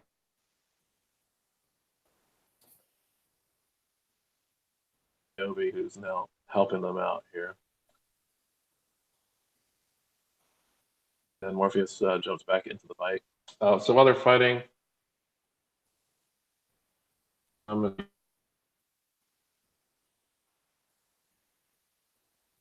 find an agent, and then Morpheus notices this, and he's basically like, "Oh shit!" So these trailers come to a head-on collision. We get to see this really cool slow motion like sequence of two tractor trailers turning into accordions, Yeah. and then there's this one other thing I forgot to mention before this whole thing started is that the Neo got separated from everybody because he was late to go through the door. Yeah. the the the twins shut the door on him before he could get to Morpheus, and when he opened the door, it looked like he was like in some mountain in Tibet or something, Yeah. or I don't know where he was. So this whole time, Neo has been flying to try to reach them.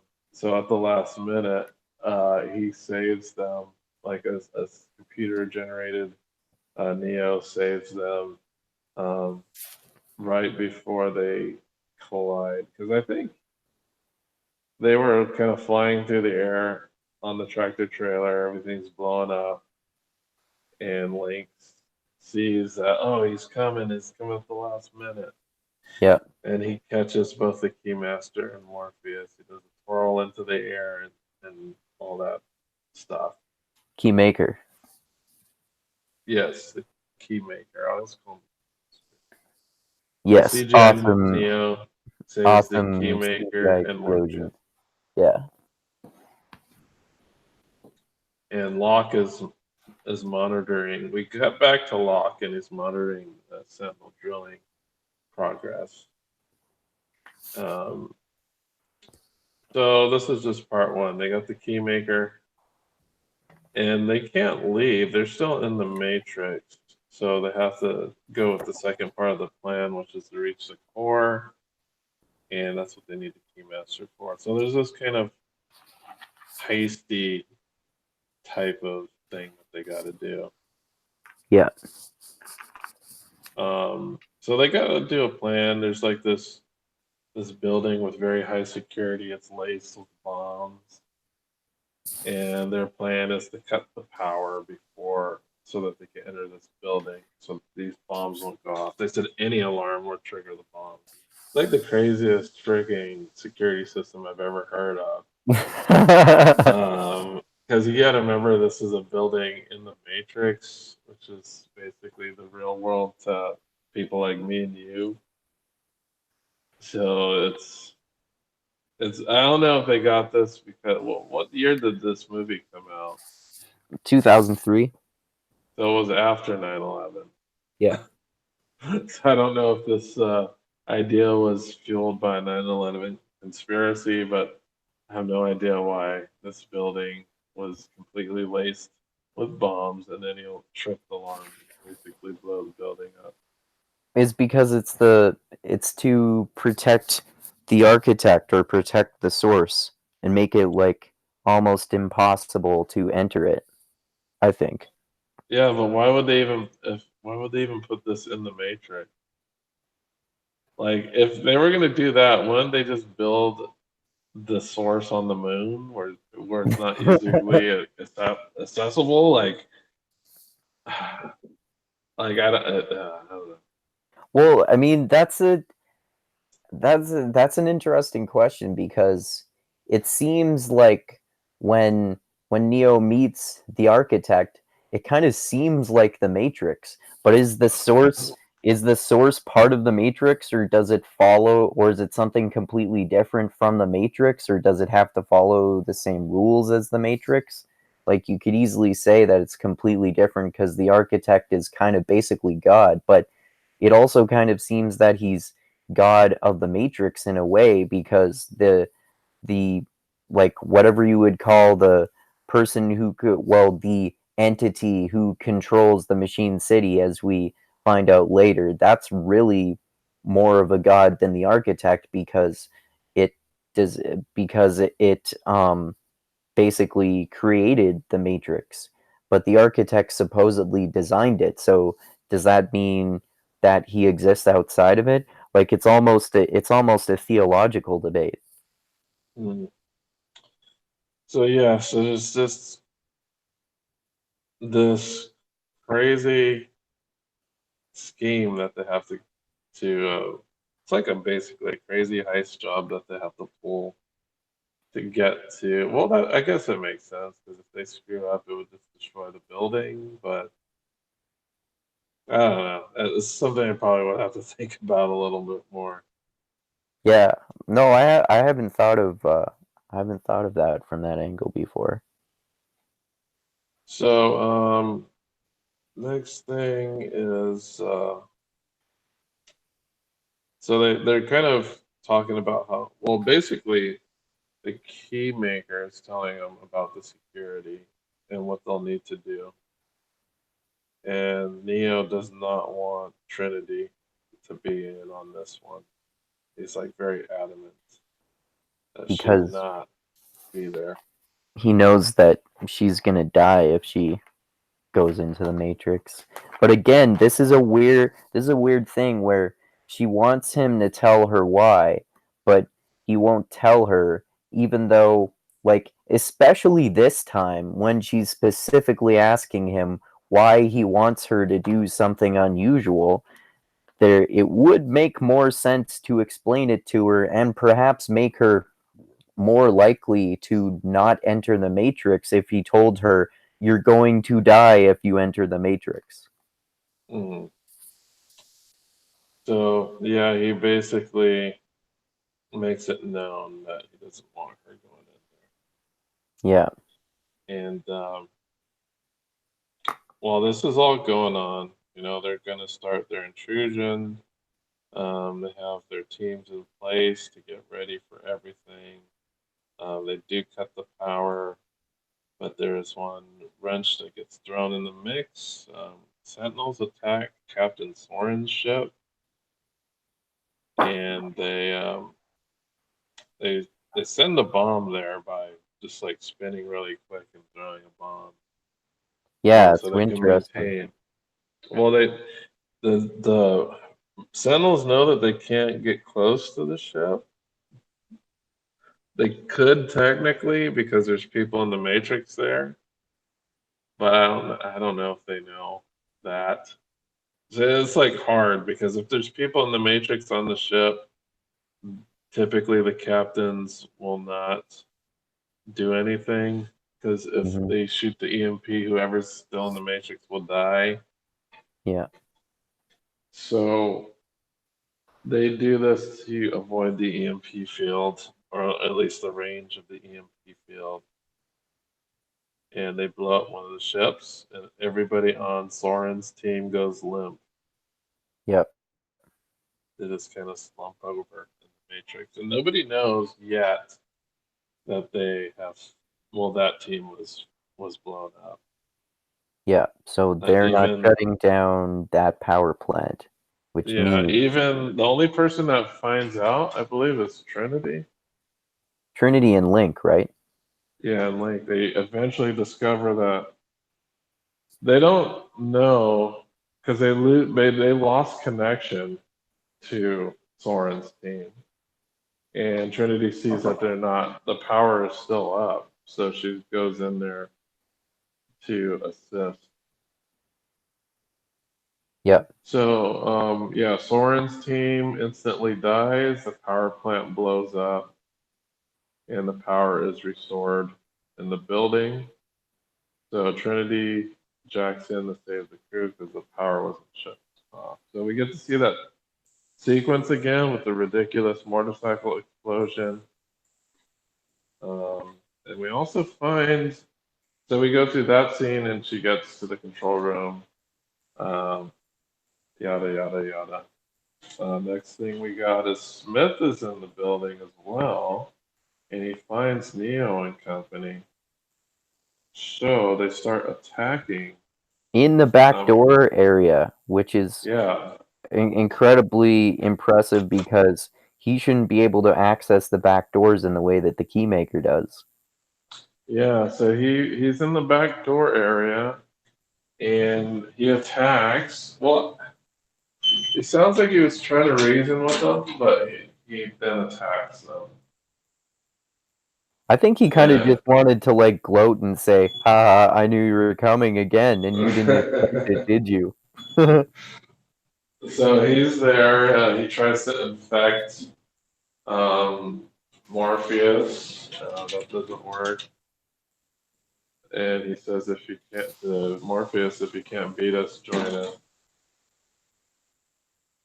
So Trinity, she finds the dead crew, and because there's a lot of cuts in between, like a lot of fast cuts between. She finds the dead crew in that little command center.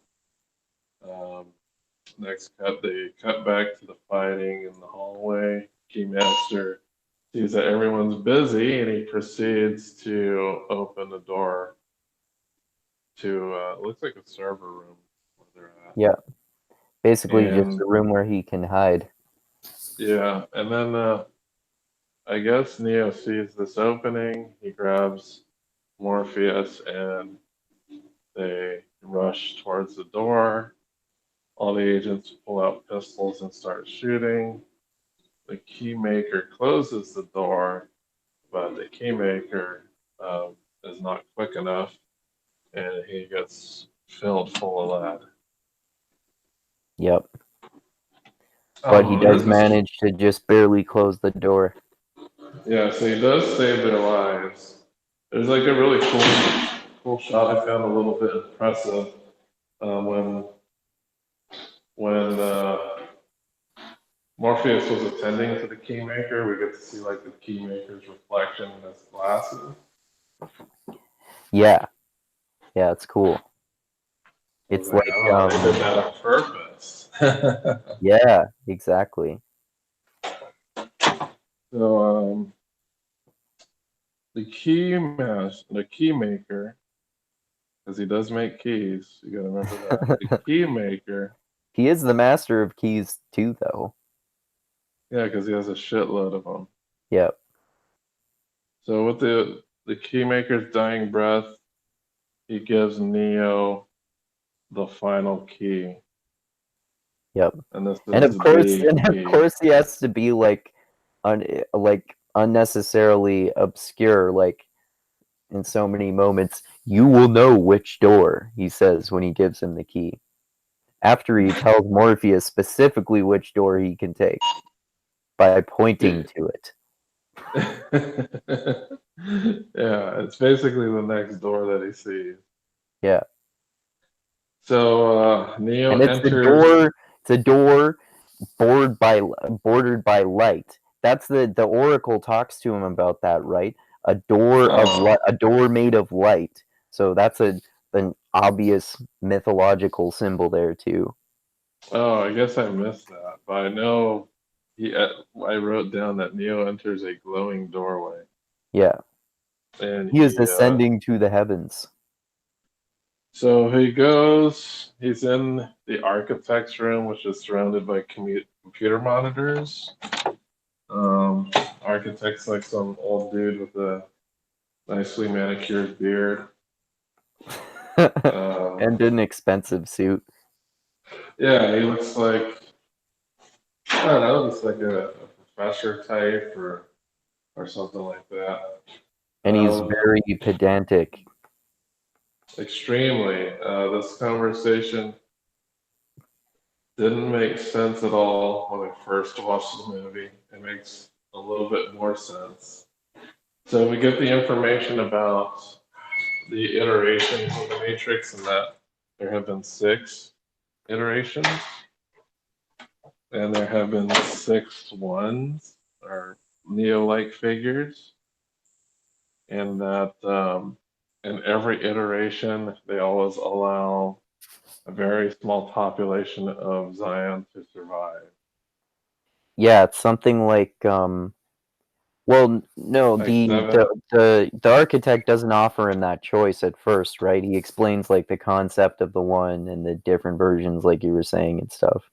Yeah, he does explain about that the Matrix, the very first version of the Matrix was perfect, but humans don't need perfect, and that ultimately failed.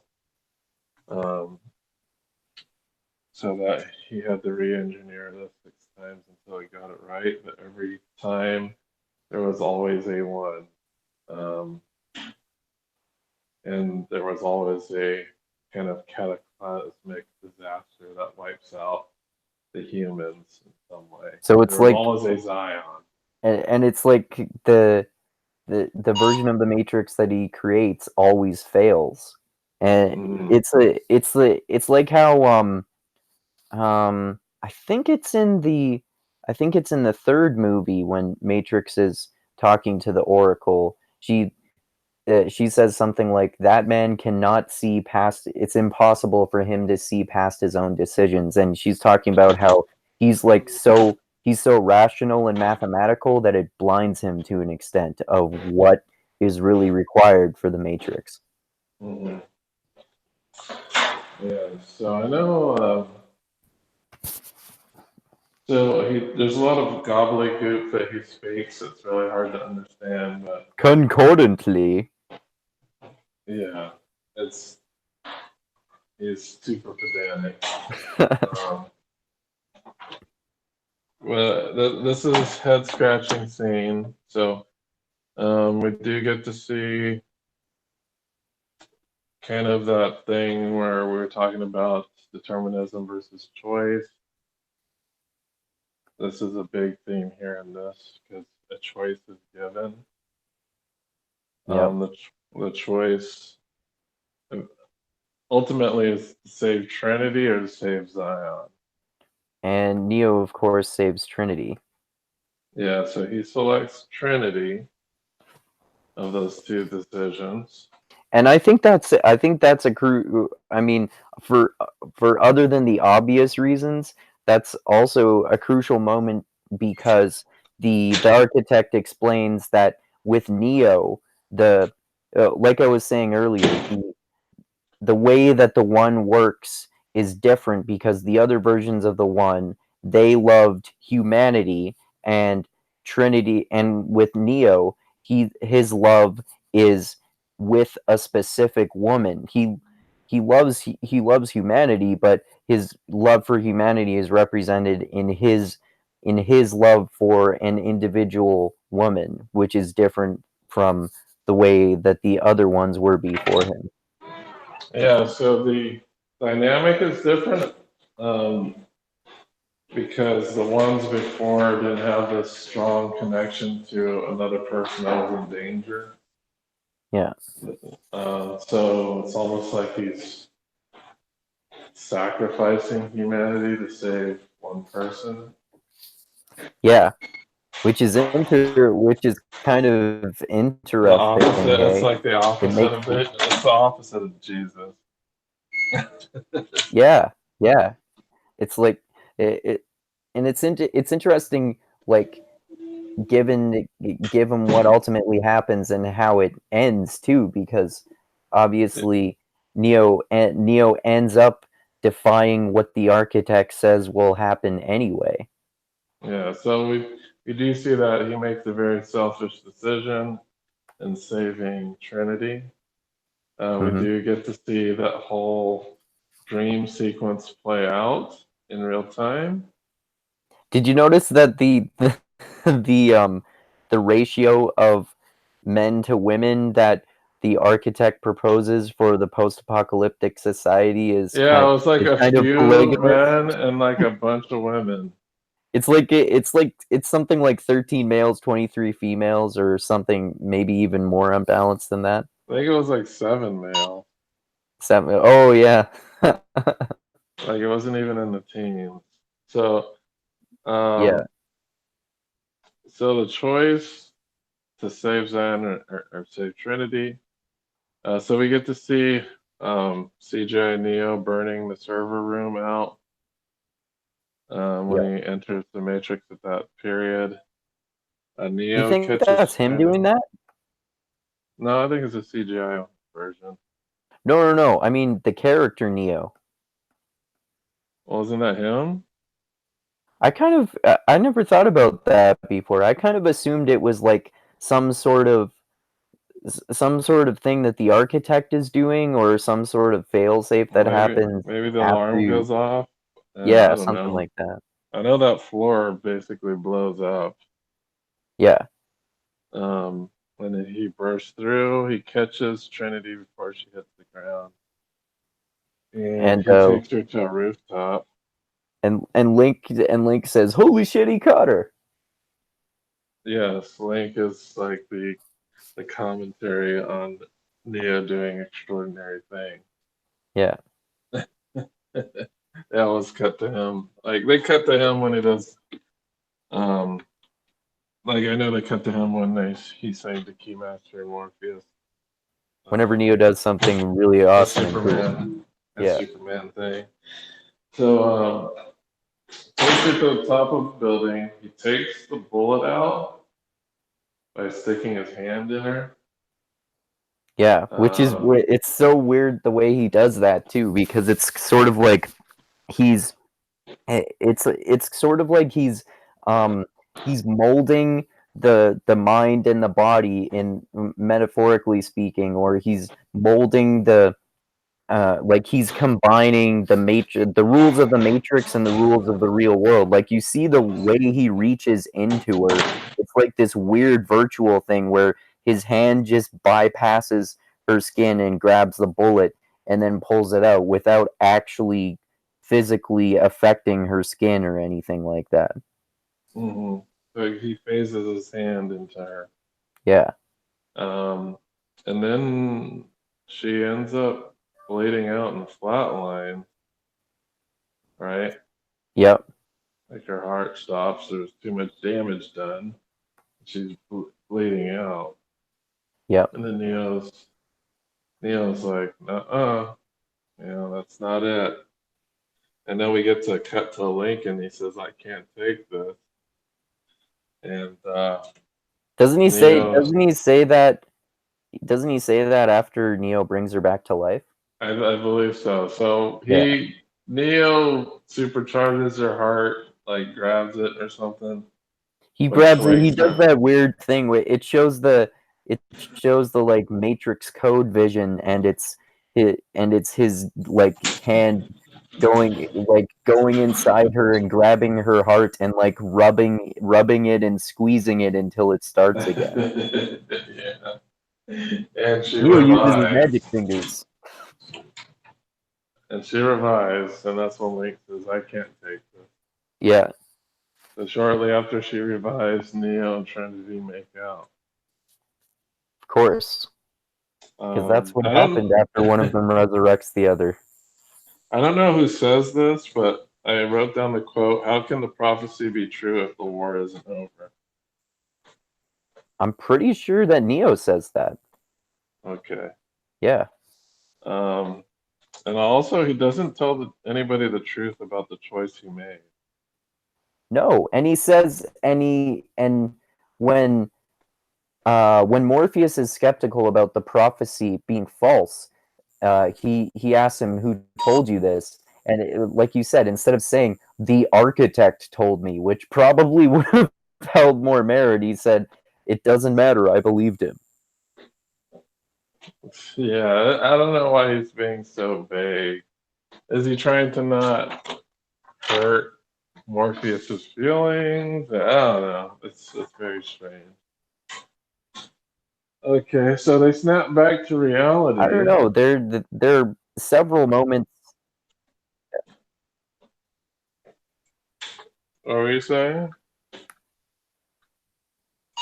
Oh, there many. There seem to be like at least a handful of moments, or maybe more than that, in this one and the second one, where it would have been so much easier to just directly answer people's questions instead of like, I Being don't very know, cryptic. avoiding being direct because of pride or something like that, or Well, that didn't weird. work out because of the cryptic nature of Morpheus. That's how they all got fucked over at the end of the first movie.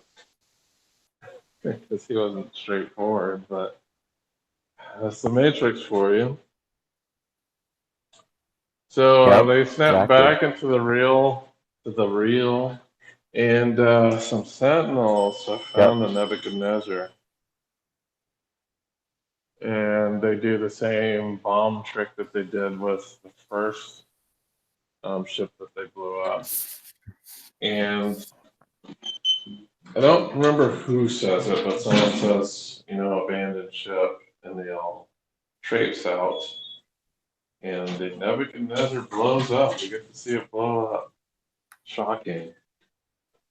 And Morpheus has a moment of doubt in his religious dogmatism when that happens. He says Yeah, but that, it probably comes back shortly later. yeah, but he says So that line. He says that line. I've dreamed a dream, and now that dream is gone from me. And I think the well, was it because it blew up, or what was the reason he said that? what Cornel West and Ken Wilbers say is that it's Morpheus acknowledging that the prophecy is not true, and Uh, the ship exploding is the thing that like seals seals the deal, and um it has more metaphorical significance because remember we looked up Nebuchadnezzar in the chat for the first one, and it's like a king of dreams or something like that. oh, okay. So it comes back, and that's well, it's a king that has the dream, and he Yeah, has king that has dreams. prophesizes from those. Yeah, yeah, Okay. So now, the Sentinels pursue the explosion, and apparently Neo can feel the Sentinel. Yes, he is becoming more awakened. And the Sentinels show up and they're about to attack everybody. And Neo destroys the Sentinels with his mind. Yeah, he does this weird like telekinetic lightning trick or something like that. It makes them freeze in midair and then strikes them with lightning and Or they start getting electrocuted or something like that and they start falling apart. yeah, so I remember watching this in the theaters. I was like, oh shit, he has like real powers. Yeah. And shortly after he messes with the Sentinels up, he drops to the ground, Yeah, it just and they passes are out. he passes out, and then they are picked up by the Hammer, which is the last ship that was who flies the Hammer? I don't remember who flies the Hammer. I think Um the Niobe's crew or someone else. shit, what is his name? I forget what his fucking name is, but that like that that old authoritarian guy. Is I think it's Locke, ship. No, it's not Locke because that's the guy in Zion, right? old authoritarian guy. The guy who's driving the ship that picks them up. I mean, Uh, I think their ship is the Hammer. I forget what the yeah, that's the captain's name of the name is. ship. It's called the Hammer. I just don't Right. remember who captains it. Okay. Well, anyway, they take the crew on, and Neo's in a coma. Um, it types the other ship lost its battle because there was another ship out. Because there were a total of three, I believe. Yeah. But this Hammer's there was a ship that was destroyed, and one survivor was left, Yeah. And and you remember what caused all that? the no, I don't. They they set up they were the at Zion, well, outside of Zion when they were trying to stop the wave of the machines from their digging before they got to Zion. Oh yeah, yeah. There was Set, a yeah, scuffle. Yeah.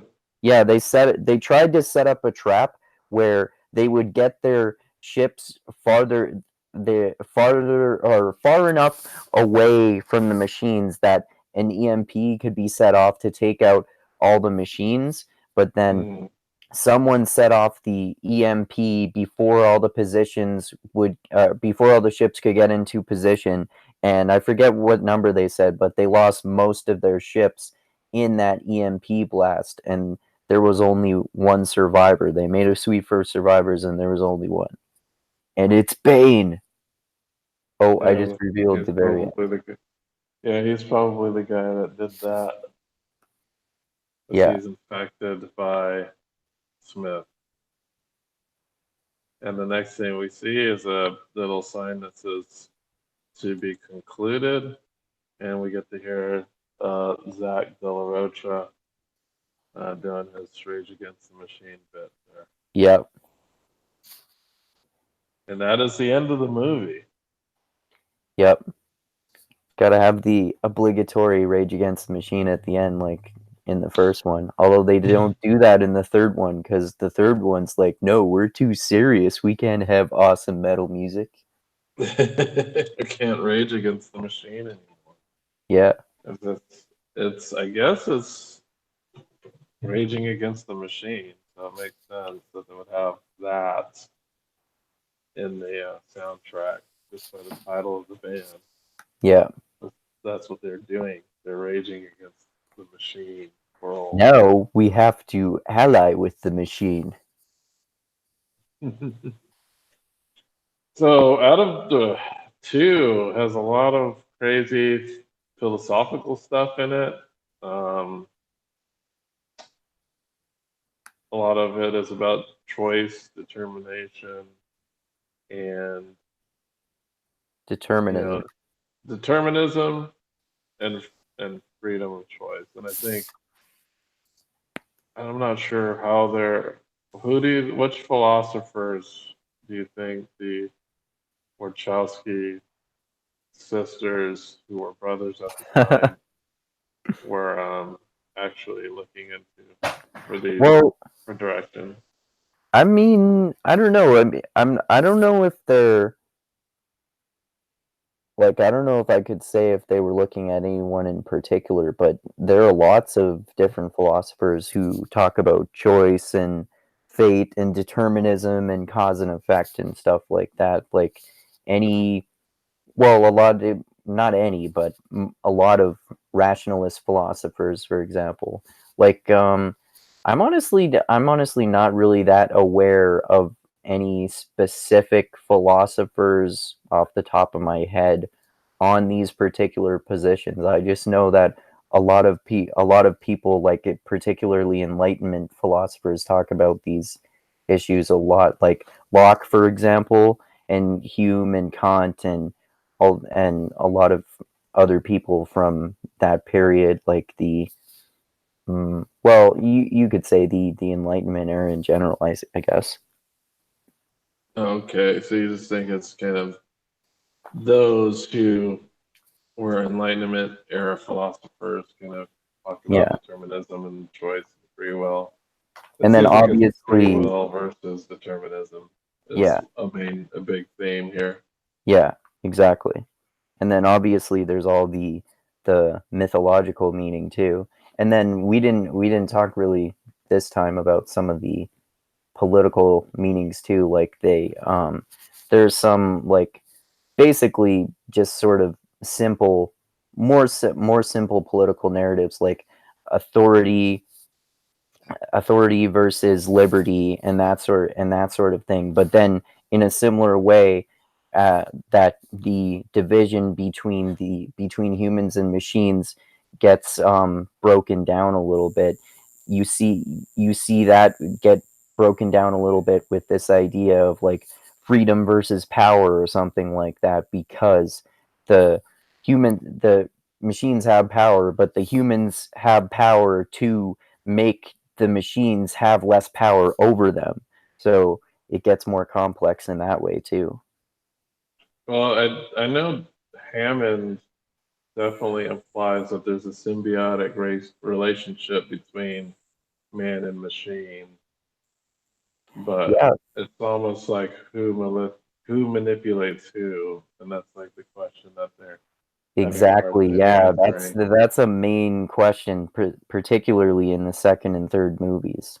Like Yeah, you can look at it in so many different ways. Like are if the one is a part of the like we were talking about earlier, if the one is a part of the program of the matrix and the machines created this program, why would the machines engineer a rebellion into their own program?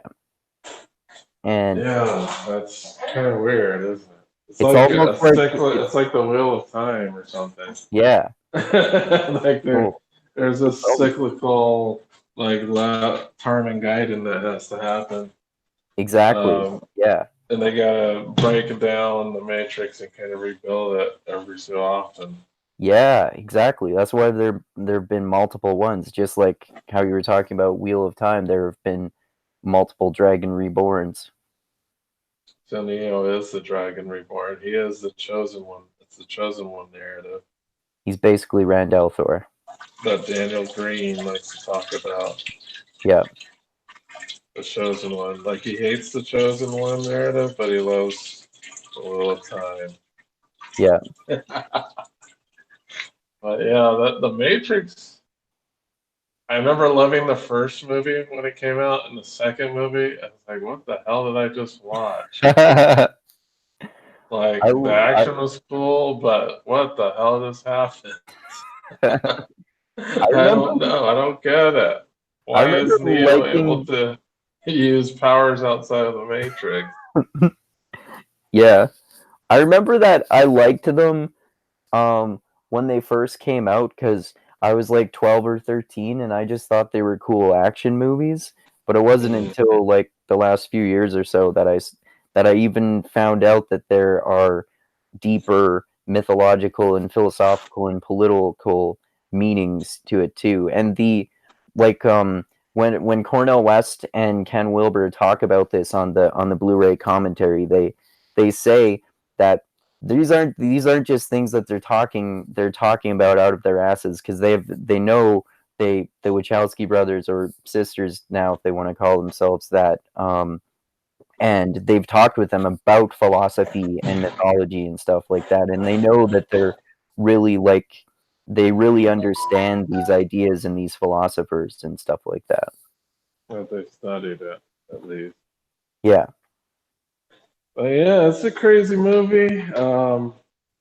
If you were to rate which one is better, the first one or the second one? I think I still always kind of like the first one the most. It's the most to me it's the most Easier to digest.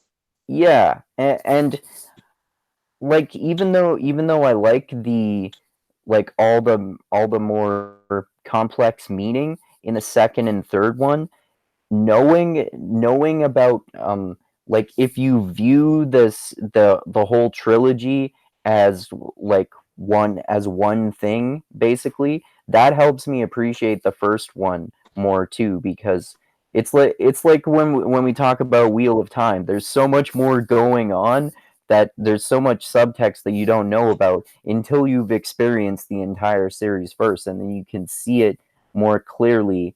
And it's just like, I don't know. I think part of it might be nostalgia too, that I like the first one, and then plus in the second and third one, there are a lot of cheesy moments and stuff like that sometimes too. Well, you got the CGI Neo. That's definitely Yeah, off-putting. yeah, I think that was a misstep there. Um, it just did not age well. Well, yeah, I remember even at the time when I saw it, I wasn't into that CGI Neo. It's like, all right, you have a regular Neo. He's obviously real, and then you cut to this fake CGI version. It's like, why? Why yeah, do that? yeah, And then there were some scenes at the time that when I watched it, I just didn't get. And it's mostly, why is this Merovingian blathering on for so long? Why is the architect blathering on for so long? yeah, You know, what the hell is the Oracle talking yeah. about? All that Oh yeah. stuff. It definitely, like, the first time you watch it, there are definitely some confusing parts. Like even Cornel West and Ken Wilber said that they had a little bit of trouble following parts like Neo's conversation with the Oracle and his conversation with the architect the first time they watched it too. Yeah, I still have trouble with those, but that's probably because I didn't have the context Well, of no one, both. no, well, I wouldn't say no one does, but I mean, only people who are like who have studied philosophy and mythology would notice those things. Yeah, or they would just, if they didn't, they just think they were confusing, Yeah, exactly.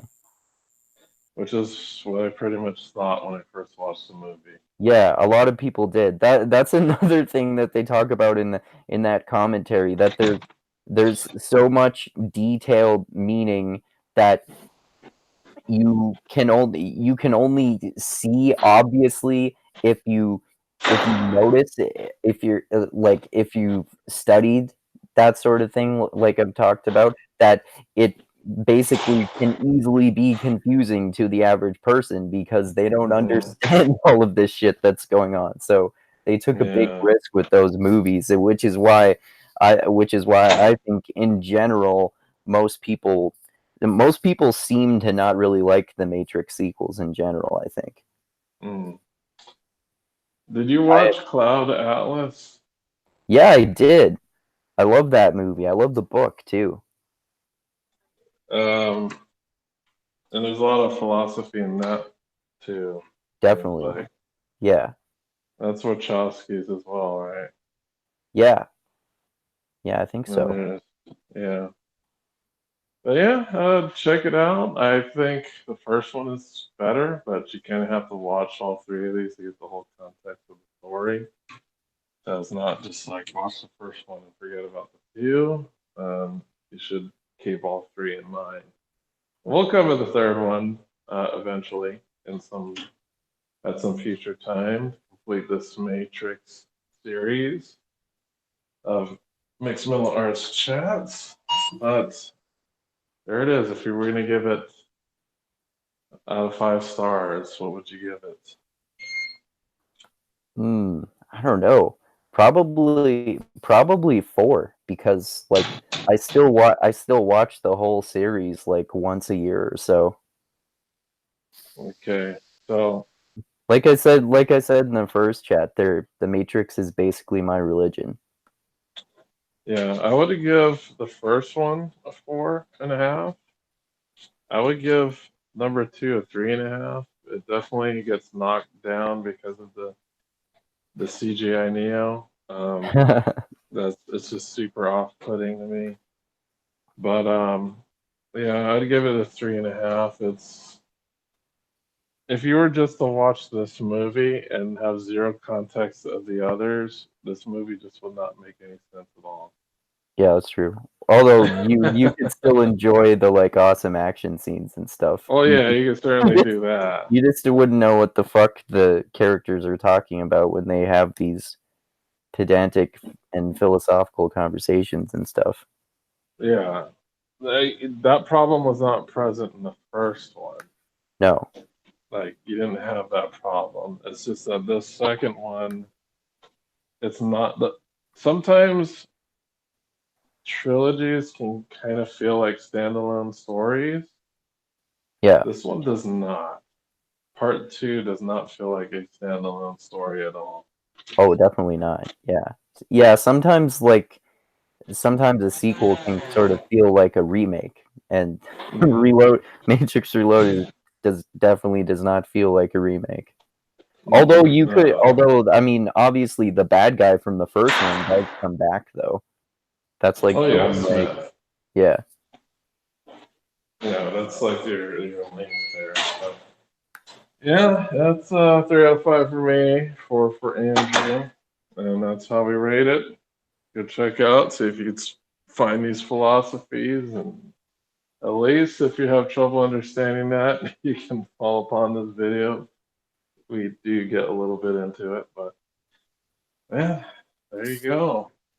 Matrix Reloaded. Yep. And despite the name, they didn't do much reloading. There wasn't that much shooting going on, not like the first one. I think that was just a cool sounding title. Well, there you go. I guess next segment.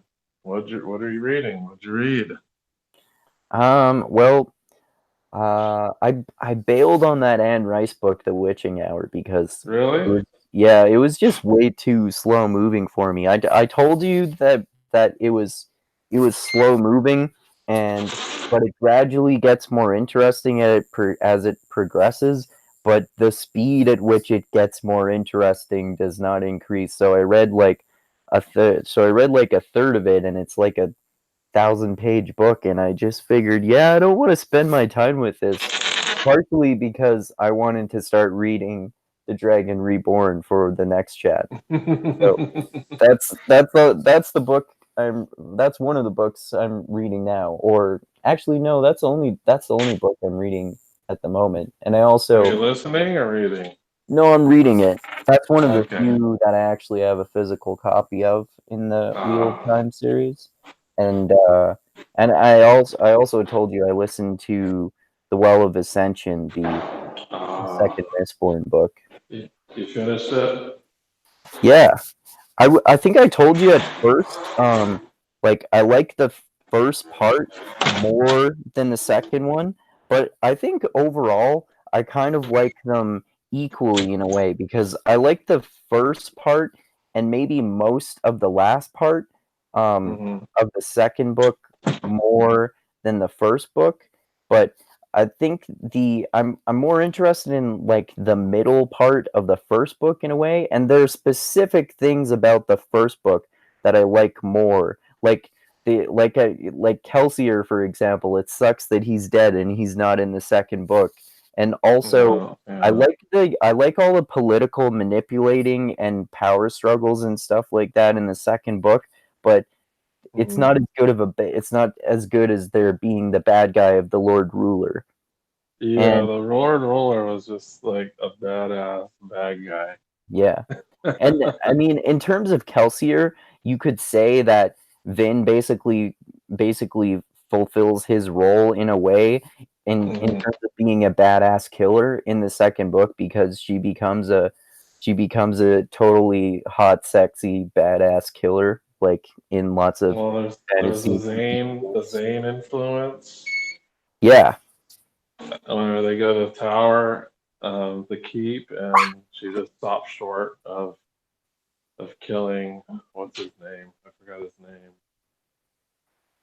Hmm. He's the guy that's trying to invade. Um, Oh, uh, oh shit. the El, crippled lord. El, Ellen's half brother. No, they're not related. Ellen's half brother. Okay, so there's like this three-tier conflict going on in part three. So there's his father's waiting outside, but they kind of do it like in the first one they have like this plan, and they kind of make that plan another plan in part two, and the plan is to goad the other out landlord to fight against Ellen's father, Hmm. and they're trying to trick them into going at each other. Yeah. That lord, where her and Zane attack, and short of killing him, she changes her mind about it. Oh, okay. Because there's like a crazy battle scene in there. There's the whole loss Yeah, that part is scene. cool, especially when Vin is controlling the Colossus, and when they finally get to the Well of Ascension, when there's like, I'm pretty sure I remember noticing that there was literally 30 minutes left of the audiobook or something, and I finally find out what the Well of Ascension is, which is 30 interesting. minutes left of it. Yeah, they Yeah. find out at the very end because Sayzed has this idea of what it is, and Sayzed loves to say "I think" a lot. Yeah. I like Sanderson's verbal tics for his characters because even the other lady, what's her name? Like the other terroristman lady, I don't remember. the the one that Sayzed kind of falls in love with. Oh, yeah, no, I don't remember her name. Well, she has that same verbal tic, the I think, like the very subservient way of talking. Oh, okay. But because I like Sayzed's character, he's one of my favorites, and then you have Yeah, me too. Vin. Like, there's so much crazy stuff that happens. So you got Vin and and her Chandra, right? And then Oh, there's yeah. this relationship that they build, Yeah, that's cool. and eventually, like the Chandra defects from Zane. Yeah. Uh, the only thing I didn't like with the second book was that weird kind of love triangle thing going on. I don't think I was a fan of that. What do you mean? Like she's like there was a time where Vin felt that she would be more like she didn't deserve Ellen and she should go with Zane. I didn't remember Because that. Zane was basically gaslighting her. That's true. Yeah, I remember that Um, part. yeah, she was having feel like mixed feelings between Zane and Ellen. And then you get Ellen's like the sloppy bachelor to Ellen the king. So there's a lot of character development with Ellen. Oh, yeah. Well, and Um, with Min too, of course, right? yeah, well, Vin, yes, she has her development from establishing that she's her own person, and Volette, I guess, is like she's trying to come to terms of who she really is, and if the persona that she had as Valette was real or not. You Right. know, she's struggling because she is not sure which version of her that Ellen loved. Yeah. And she's like she's struggling with having lost Kelsier and with being Ellen's bodyguard and and people having a problem with her both being in a relationship with him and being his Mm. bodyguard because that makes her compromised, and then they're like you were sort of like you were saying, they're sort of unsure about their feelings about each other and whether they're making the right decision to be together and how much their relationship is affecting their decisions. And Ellen is having all these conflicts about being in charge. And yeah, that whole dynamic is interesting too. Yeah, one of his home friends basically betrayed him and attacked the city, Yeah, exactly. and and Ellen ends up killing him, Yeah, his own friend, because that was one of the friends that he used to philosophical conversations with in the first yeah, book. yeah. Because like we get the notion that Ellen is I guess, political philosopher of the book, and we get to see like modern notions of how of dissolving the caste system. He's the one that's seeing ska as just like everybody else. Hmm. Like his relationship with Vin is just as symbolic as anything, because he's what, marrying a ska woman. Oh Hmm. shoot, there's a noble and a ska. What the hell? So Yeah. they're breaking those boundaries as well. Hmm. It's a good book. Wait till you get to part three. When are you gonna get into I bet that? I very briefly um heard I think I saw Daniel Green say something about how is Hero of Ages the third Mistborn book? Yes. I saw him say something about how Sazed becomes kind of like the so-called Hero of Ages. Is that in that book? Is that right? God damn it! Why are you getting shit That's like spoiled for you? I wasn't even trying to get spoilers. I just inadvertently got that one when he was talking about something else. I don't even remember what he was talking about. I actually had that same thing spoiled, so it's not. You're actually in the same boat. Oh, really? Yeah, that same point was spoiled for me before I read the third book. Like, says it becomes a hero of ages, but what does that even mean? Yeah. I So like you don't even Sazed. know what that means. He's one of my favorite characters too, especially that thing where he kind of is like a theologian of different Oh, like the or religious encyclopedia. yeah, like he studies all these different religions and stuff like that, but he's not religious, but he does that thing where he'd be like, "Hey, listen to this religion. It sounds like it would apply to your situation." Well, religion plays a big role in that series, and you'll see why in the third book. Oh, okay. I haven't really noticed Yeah, that in the first or second.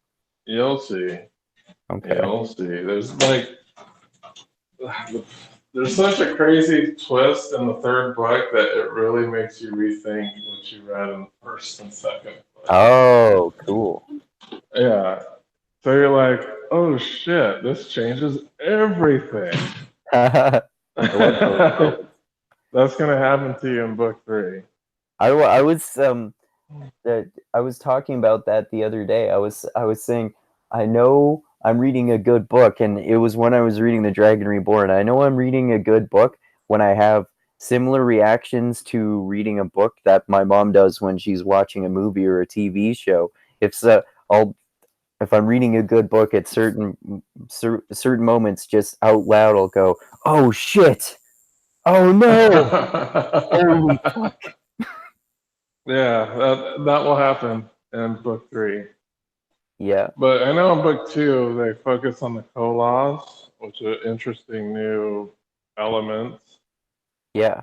these kind of crazed beast-like men that have a weird growth cycle, and you still learn more about them in the next book. But I know one of the major things in this book was trying to think.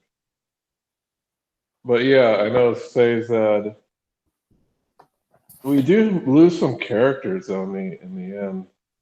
Yeah. Do you remember who we lose? Clubs is one of them. Yep, Clubs is one of them. What else? I know there are at least a couple. There's one more. Well, two more, I guess. Is one of them Ellen's evil stepbrother? Well, he's not a major character, but yeah, he dies. I'm missing a major character. I don't remember which Well, other. like a character that was introduced in the first book. Okay. Is it Dachshund? Dachshund? Dachshund? I pronounced his name wrong. Is it Yeah, him? Dachshund dies. Yeah. Oh, okay. Okay. I thought I might have vaguely remembered that, but I wasn't sure. Oh yeah, Dachshund was Kelsier's second in command, Yeah. and Clubs was the grizzled war veteran who was Spook's uncle. And Dachshund is cool. His whole role in this book is really cool. I like how he like shapeshifts into being a dog, like an attack dog or a guard dog for Min, kind of. Yeah, are you talking about? Are you talking about? Well, Dachshund isn't a dog. Oh, I'm totally confusing him with a different character. You're talking about the Khandra. Yeah. The Khandra that you think it is a different. Like you find out that it's a different Khandra named Tensoon. Oh, I totally forgot that.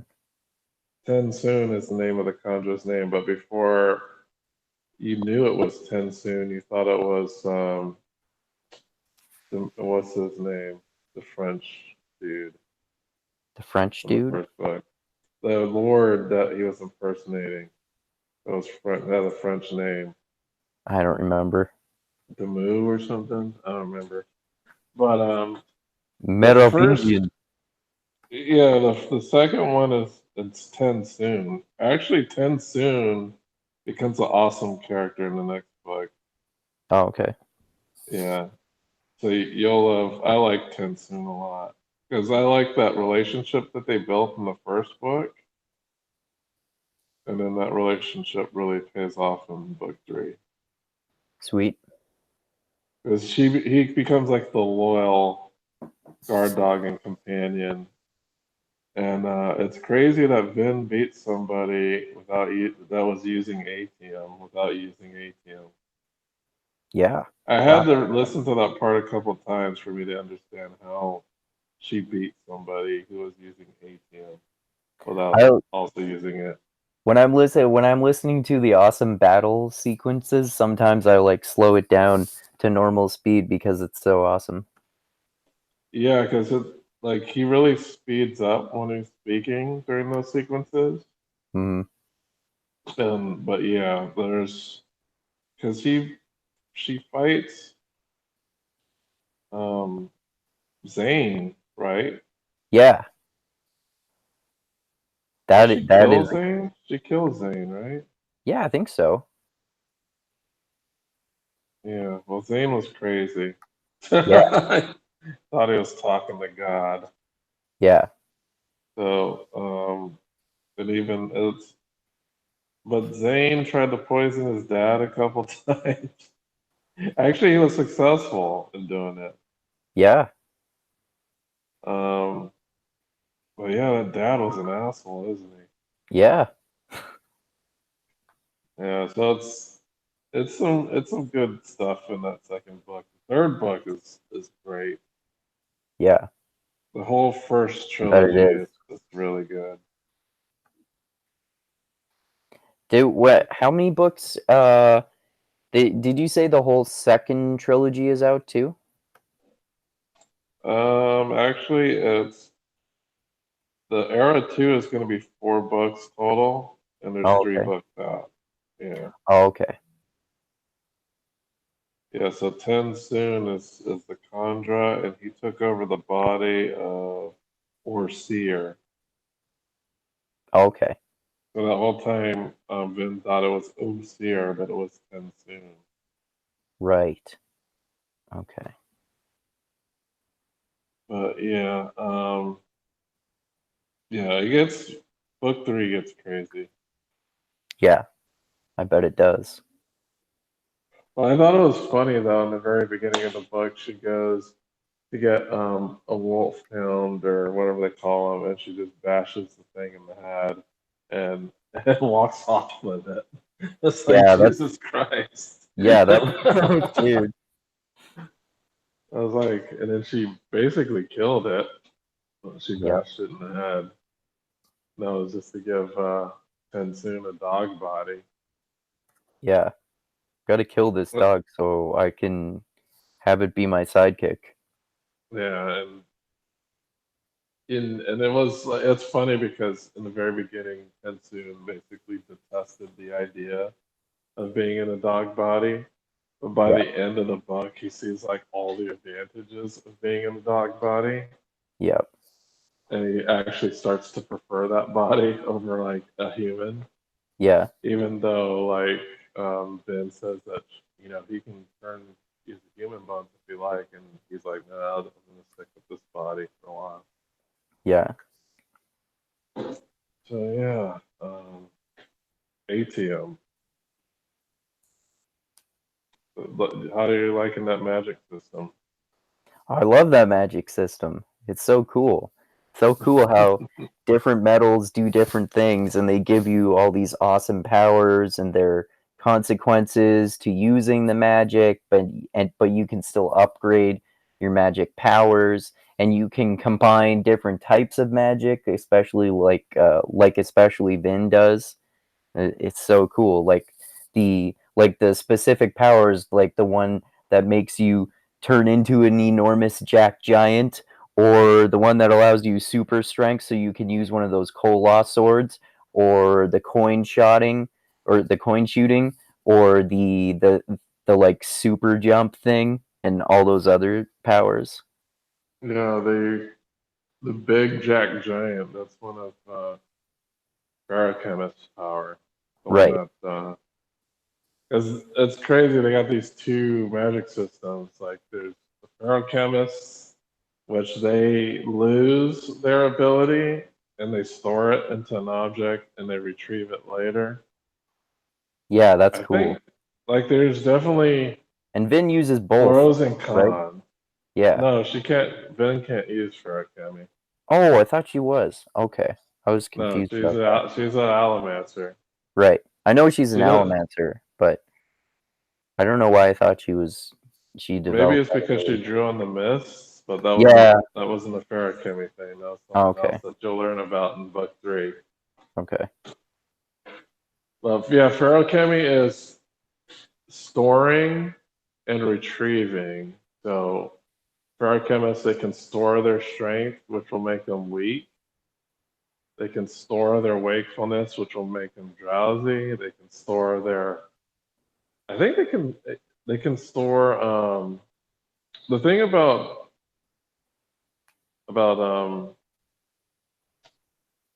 Phazed is he's actually very skilled because it's like Mistborn where you can use all the powers or you only use one. I think that's also the same for Ferrochemist, that you could either use all of the ferrochemical powers or use one.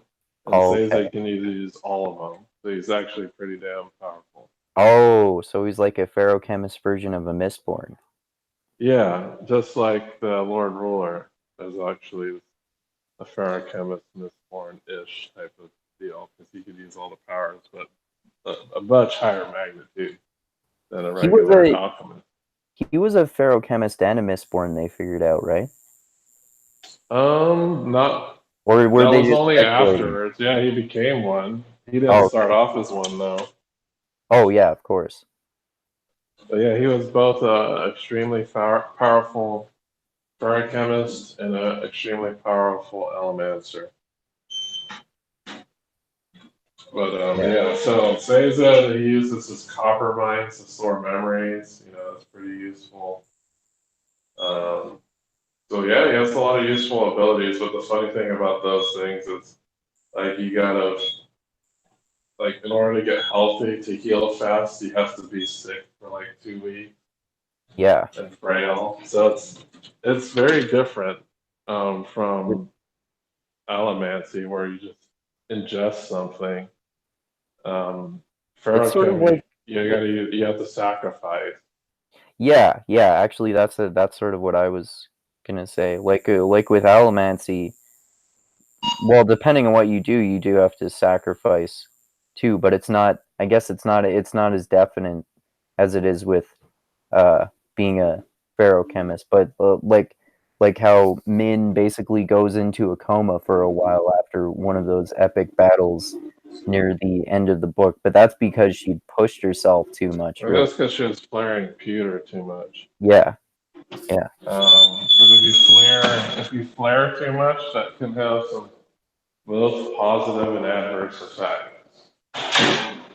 Um, I think they can explain that too, but you'll see more of those effects of flaring in the third book. But yeah, and then you actually learn more about the third magical system in the third book, because there is a third one. Ooh, cool. Yeah, the third one is the one that makes you think about everything else. You're like, what?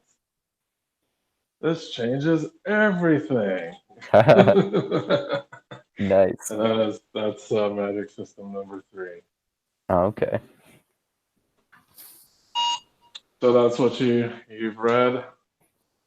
Yep, that's all I've read this week so far. Yeah, I I was finished. going to oh, sorry. No, go ahead.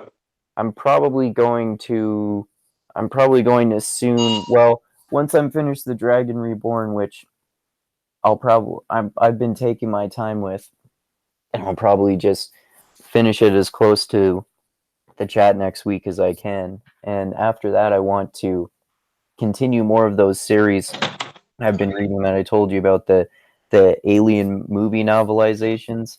I'm gonna Mm-hmm. listen to the audiobook of Alien Covenant soon, and then I'm also gonna continue that Heinlein's juvenile semi-series, sort of unrelated books, but in the same universe of his Robert A. Heinlein's young adult books that I think were some of the first ones that he wrote, because the first one, Rocket Ship Galileo, was written in 1947, and I think this Rocket one might. Ship Galileo sounds like the title of a rock song or something. Yeah, it does, doesn't it? Rocket Ship Galileo. Yeah. And this next one, Space Cadet, is it was written in the 40s too, so that's classic science fiction for sure. Yeah, actually, I did some classic science. Well, I don't know if you can call it classic. I don't know if the year it was written, but it wasn't written that long ago. I listened to an Orson Scott Card audiobook, Earth Unawares, Yeah. which is a prequel to Ender's Game, and it's like the first contact with the buggers. Oh, okay. Yeah, it's actually pretty good. I thought it was pretty good. I enjoyed it. Um, I'm awaiting the second one. I finished. What you can call it? Well, did you finish? Did you tell me everything you've read? Yeah. Okay, so the other one I finished was the Stormlight Archive of Oathbringer. God damn, that's a good book. Is that Stormlight Archive number 2? Number 3. I Number 3. finished 2 Oh, also. cool. Also finished 2. One of the things I noticed, and this is a trick that Brandon Sanderson actually capitalizes on, and this happens to me with movies, books, etc., etc. I think a lot of the times in movies, I always love like if it's a trilogy or the series, I love the origin stories of characters. And typically, those origin stories are my favorite parts of the trilogy or any type of story. One thing that Sanderson does in each of his book has an origin story of a major character. So it's like even in the third book in, we're still getting an origin story. So I think this is a masterful idea that he has put into his Stormlight books, and that he's still keeping these characters fresh by going into their actual origins. Awesome. Yeah, Because that's literally, cool. like a third of these books are origins for one of the major characters. Like the first book is the origin of Kaladin, second book is the origin of Shallan, and the third book is the origin of Dalinar. Up until the third book, I was like, yeah, Kaladin, he's my favorite character. It's almost like every book who explains the origin of that character is my favorite character for that book. Oh, that's pretty cool. So in the third book, yeah, Dalinar, he has a crazy backstory. I love his. And I love the climax to the third book. And if Oh, I were to tell you to read these, I'd recommend actually for you to. I wish I'd have did this. I would have read Edge Dancer, which is one of his novellas in between book 2 and 3, oh, okay. and I probably would have read Warbreaker before all the whole series. Which one? Warbreaker. Warbreaker? Is that a Brandon Sanderson one too? Yeah, it's one of his books about because there's probably stuff I missed because of I didn't read Warbreaker. Oh, okay. There's some Remind me to. characters. Yeah, there's some characters that I was like scratching my head with, and I was after like listening to the Legendarium. It's because I didn't read Warbreaker. If I Oh, read okay. Warbreaker, I would have got it. Kind of like So the I Matrix that way. You need to think about it and yeah. read other sources. So I got to read Warbreaker to really complete that, and I finished Edge Dancer and like actually I think I stopped listening to um the third book and I started listening to Edge Dancer and then I went back to the third book. Nice. Um Yeah, but yeah, remind me to read those when I'm gonna read the series. when you start, I'd say start with Warbreaker Okay. before you even you have to start at Warbreaker at least before book 2. Okay. You can either start with Warbreaker or read it after book 1. As the Okay. characters in Warbreaker, they show up later in the series. Okay. But it is awesome. It is a great series. Um, just really profound, relatable characters. Like, oh, can't wait till you get to it so we can talk about it. It's good stuff, man. I'm gonna do Mistborn first, but I already read the first two. Well, Mistborn, like, I would say do after you're done with 3, do Secret History. Yeah? Yeah, you'll like Secret History, I think. Okay. And then after Secret History, you would do Era 2. And Okay. I liked Era 2. It's different. It's not like I wouldn't say it's as good as Era 1, but it's definitely like it takes the stories seem more standalone in Era 2. Like each individual book? Yeah, they seem more standalone. There are a couple of storylines that traverse between books, but a lot of the books do feel like they could stand on their own. Okay. Interesting. But there is kind of an overarching story um, Okay. of the era twos. Then once I finish these, I need to finish that graphic novel I bought, and then I By want to read Sanderson, it. right? Yeah, and I also want to read Called his again? verse. first. It's called White Sand. Right. And I also want to read his first Cosmere book, which is called Elantris. Oh, cool. Well, so when did that one come out in comparison to well, I guess that came out before Mistborn and Stormlight then, right? Yeah, it's the first Cosmere book that he wrote. Oh, okay. That Cool. came out in 2005. So the Cosmere was created and published first in 2005. Okay. And yeah, I would highly recommend because I think you read some of his short stories. Yeah, Um, I think I read just like one or two in that collection of fantasy short stories I read not long ago. did you read his story Sixth of Dusk? I don't think I did. Oh, that one's good. Oh, okay. It's a Cosmere story, but it takes place in a place that has an interesting world that I really thought was interesting. I know you read the other one, Silence, right? You've read that one Yeah. about the bounty hunter lady that ran a bar. Yeah, that one was really cool. Yeah, lots of double crossing. They had like this weird, like shades, kind of. They couldn't. It's weird. They had like these weird rules. You couldn't shed blood in front of them or do violence. Yeah. Yeah, it Or they was would weird. just like fuck you up. Yeah. Well, you could do violence. You just couldn't draw blood, and they couldn't see it. Yeah. You couldn't. Yeah, I think they couldn't run or something, right? They had to be very slow movement. I don't remember. I'm not sure if there was that one. Yeah, that was an interesting story. But Yeah. what else? I finished the Culture Code, and we'll be talking about that in the future MMA chat. Oh My yeah, that favorite one's gonna audiobook. be is that one gonna be not next week, but the week after? I think it's like at the end of the month.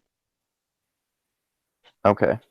I think it's like a July 27th or something like Okay. that. So you got that one, and I finished that. Also, I'm working on right now another David Eddings book, Oh, okay. which I'm not particularly. It's not like the other ones. Like half the book, they were stuck in one place, Really? and yeah, I was like, really? They haven't moved on from this location? Usually, they travel a lot in these books, but the very entire first half of the book was them in captivity. I was like, yeah. Oh wow. So I was like surprised. It's adding, so I do like his character, like dialogue. He's good at that.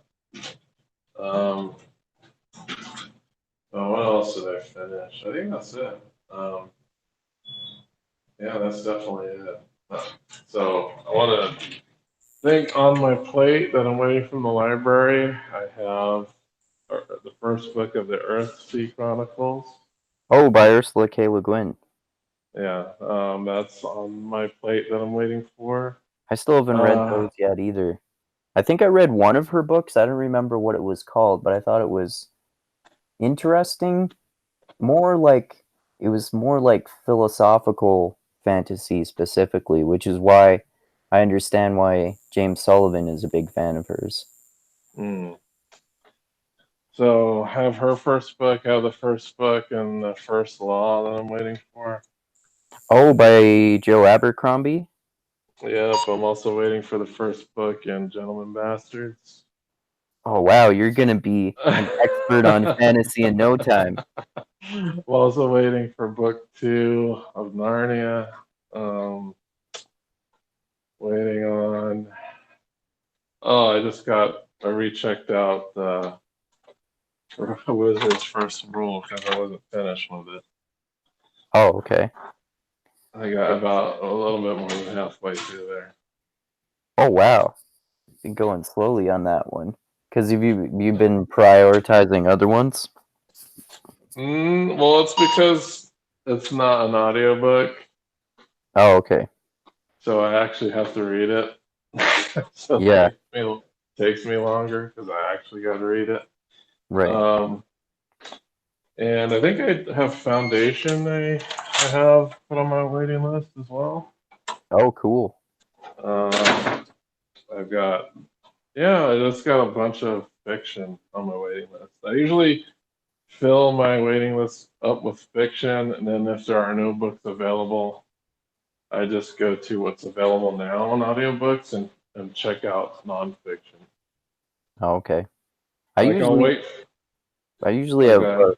I usually have sort of a policy of switching back and forth between fiction and nonfiction, but lately I've been reading way more fiction than nonfiction, and I've been like reading extra or listening to extra audiobooks on the side, and they've all been fiction lately, hmm which is fine, but I still read some nonfiction for sure. And I'm studying now for my next philosophy episodes now that Tim Keefe is back from vacation. So we're gonna go back to doing one philosophy episode per week, which will be fun. You should call Tim Keefe Chief Keefe. Chief Keefe. Yeah, see what he Yeah, says. Chief Keefe. Yeah, Chief Keefe. He did until I think he changed it recently. His his avatar on YouTube was a mummy. I think it was one of the famous ones. I forget which one. Yeah, I remember seeing a sarcophagus picture Yeah, for his avatar.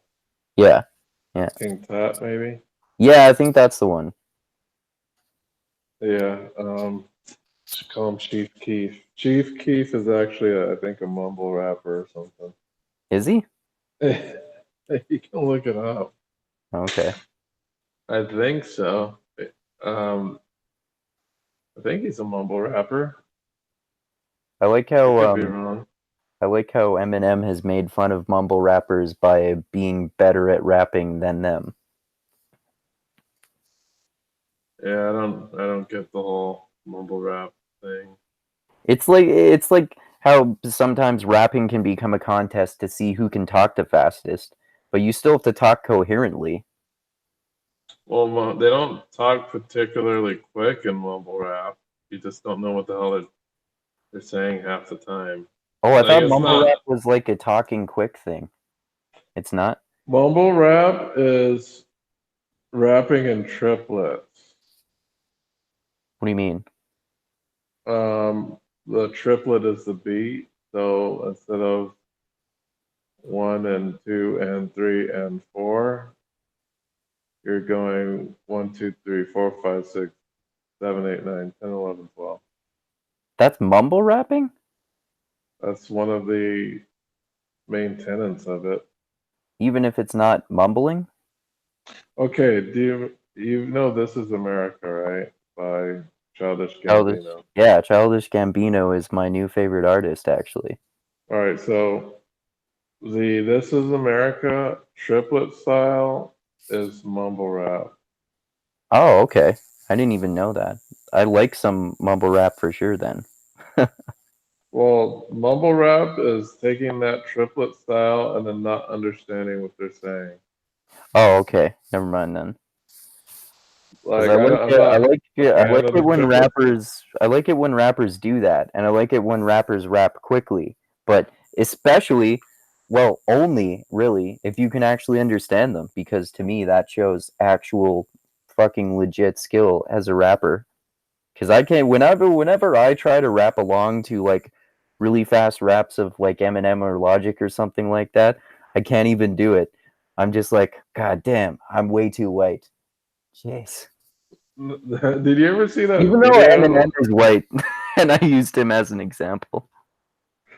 Have you ever seen that video that they came out with where they Logic it's a Logic and Eminem collaboration. Yeah, I love that song. Have you seen the video? Yeah, so I didn't like the video. It was a huge troll. Yeah, I thought it was funny though. Yeah, Like you had Chris D'Elia playing Eminem, right? And then some other guy playing Logic. yeah, And then at the end of the video, Eminem plays Chris D'Elia yeah. I playing Eminem. I do like the fact that I do like Ah, I do like the fact that since they released the audio of that song a while ago before they released the video, there's that weird audio thing at the end with that random guy or what sounds like that random guy talking, and then they reveal that in the video. I thought that I thought that was funny. And the actors playing the rappers did actually do a good job of imitating them too. yeah, I just thought it was hilarious that Eminem played Chris D'Elia playing himself. Yeah, It's like that's like Inception level yeah, of, of, of voice acting there. yeah, Like you're playing yourself, but you're playing Chris D'Elia yeah, playing yourself. That just kind of blows my mind. yeah. I thought it was a pretty funny video. Yeah.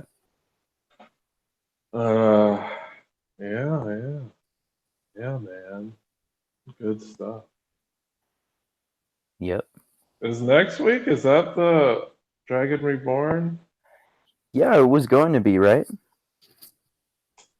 I will have to get on that. So I'm gonna have to download the Dragon Reborn to my phone and listen to it.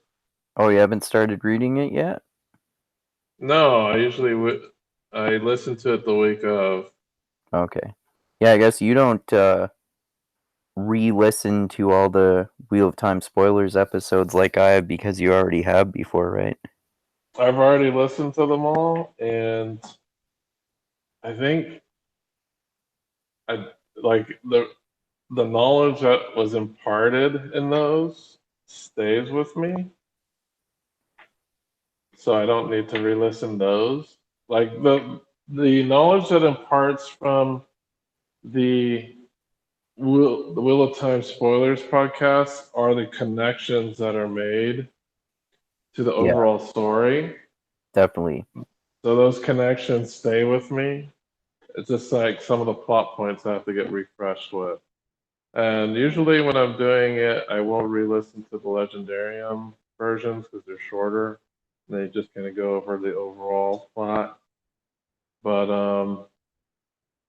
yeah, the Dragon Reborn, that's definitely different. It's definitely different from the first two because you don't Yeah. get to see a whole lot of Rand in that. It's like mostly focusing on the other characters. Yeah, and it's I really like the switching back and forth in different perspectives that it does, and like you were saying, exploring different characters, and I think the pacing's really well, and you see you like so many different types of events happen, and like so far at least in even in rereading it, I don't find that it has dragged at all so far. Usually like at least for a little bit, maybe not in the first one, but maybe a little bit in the Great Hunt for me. Sometimes the Wheel of Time books drag a little bit, especially like the super long 1,000-page ones or something like that. But I haven't found that in Mm-hmm. the Dragon Reborn when I've been rereading it this time. Yeah, the first three are pretty lengthy books. So far, with the reading I've done, the fourth has been my favorite so far. What's that one called again? Just about fourth is the Shadow Rising. Right, right. Um, the Shadow Rising has so much juicy stuff in it. Um, but I think the Watt spoilers guys have just finished the Shadow Rising. So once you get ahead of that, then you're gonna have to make the connections on your own, or at least I will too. Oh yeah, We're just that'll not be ahead of harder. that. All Well, it will sounds be harder, but also not as hard because at least we have those other books under our belts. But yeah, some of the connections are going to be a little more difficult to make. yeah. But I think I might be able to make them because they've talked about some of these plot points in the later books before, so I can draw off of what they've spoken about before in the later plot point. Yeah. But yeah, Well, right now I'm physically reading 5 still. how long Big have you been fuck. reading that one for? For like a couple months at least. It's because I get sidetracked with other books. Right. And usually the other books take precedent because they're library checkouts and I got to read them before they get turned back in. Right. Um, but yeah, I'm on 5. Been on 5 for a while. How long is But that one? Is that one of the first like 1,000-page ones or something like that? they're like 900 something pages. Yeah. Well, the mass market paperback is probably 1,000 or more. Trade Okay. paperback is these are much bigger pages with more text on them. I Trade think paperback is 800 pages for I think the the far as I have been. I think Lord of Chaos is 1,000 at least in the mass market paperback. Now, Lord of Chaos actually I think is the biggest book Yeah. because I was looking at my collection and Lord of Chaos seems to be the thickest one. Crown of Swords is not very thick at all. Which one is that? I mean, number in the series. I think that's number 7. Okay. Yeah, Lord of Chaos is number 6. Crown of Swords is number 7. Okay. So once I finish this number 5, I'm gonna have to buy number 8. So I can buy 3 books out. You have 6 and 7 too? Yeah, 6 and 7 already. Cool. I also plan on purchasing a hardbound cover of The Way of Kings. Sweet. I'm really loving this series. Yeah, sounds good, man. You're gonna like it, man. It's freaking awesome. I bet I will. I haven't read a lick of it. I've listened to all of it on audiobook, but planning on purchasing the hardbacks of these because I just like them that much. Yeah, you don't want a softback. Not for 1,000-page book. Yeah, it's well even the hardback versions are 1,000 pages or more. I Yeah. think the last book is like 1,200 or something pages. Yeah, that's It's like like a monster of a book. Brandon Sanderson writing George R.R. Martin length books. Yeah, so the auto book is like 54 hours of the last book. Crazy Wow. size book. Yeah. So yeah, that is my next step. Um, next chat. Let me check the schedule. 'Cause I remember there was like a week, I think, that hadn't scheduled something. So the Dragon Reborn is the 20th. If Oh, it's not next week? Oh no. Well, here's the thing. It could be because typically we've done these in halves because they're so damn long. That's true. So I'm probably gonna schedule it for next week because we're likely gonna only cover half of this. Yeah, probably. We'll do the first 25 chapters and then we'll do Okay. uh, I've the already reached last that one. point, so that's good. So yeah, that'll be the Dragon Reborn. Dragon Reborn, lots of travel, new characters get introduced um, that become like characters that are prominent throughout the series. Like you have the Gaul, Fael, um, and other characters. So yeah, Yep. some people hate Fael, some people tolerate her. Yeah. Fael is definitely grading in the first books gets on my nerves at least. Yeah. But yeah, we'll talk about that. But yeah, so I guess it's plug time. Yep. So, yeah, if anyone wants to, they can check out my YouTube channel, Mindgasms, where I do live streams like this with Dusty and other mixed mental artists and philosophical conversations with Tim Keefe, like I mentioned, and people like Daniele Bolelli, and make videos about ideas too. Like I did a vlog the other day, which is part 3 in my series on Michel Foucault's History of Sexuality, which is all about how the confession basically sex was made to be seen as bad by being basically put through the lens of science and religion. And yeah, people can also check out my blog if they want to, where I release chapters of my novel and short stories and poems as well, and blogs, of course, about ideas. And yeah, people can check me out on the social medias too if they want to, at Andrew Meitzer on the Twitter and the Facebook Ibuha. And my last name has the weird German spelling, Meintzer, and that's it. Great.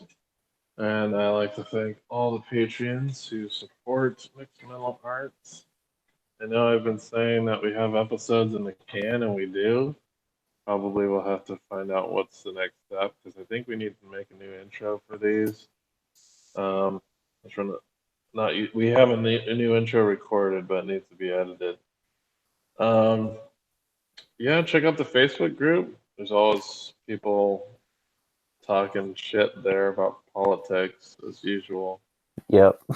Um, lots of reasonable people and some unreasonable people, but get that with any group. Check out our social media on Twitter and Instagram. And please like, subscribe, and share this video and spread out the word of Mixed Mental Arts. Yes. All right. Well, thank you, everybody, for joining us today. Have a great evening. Adios, everyone.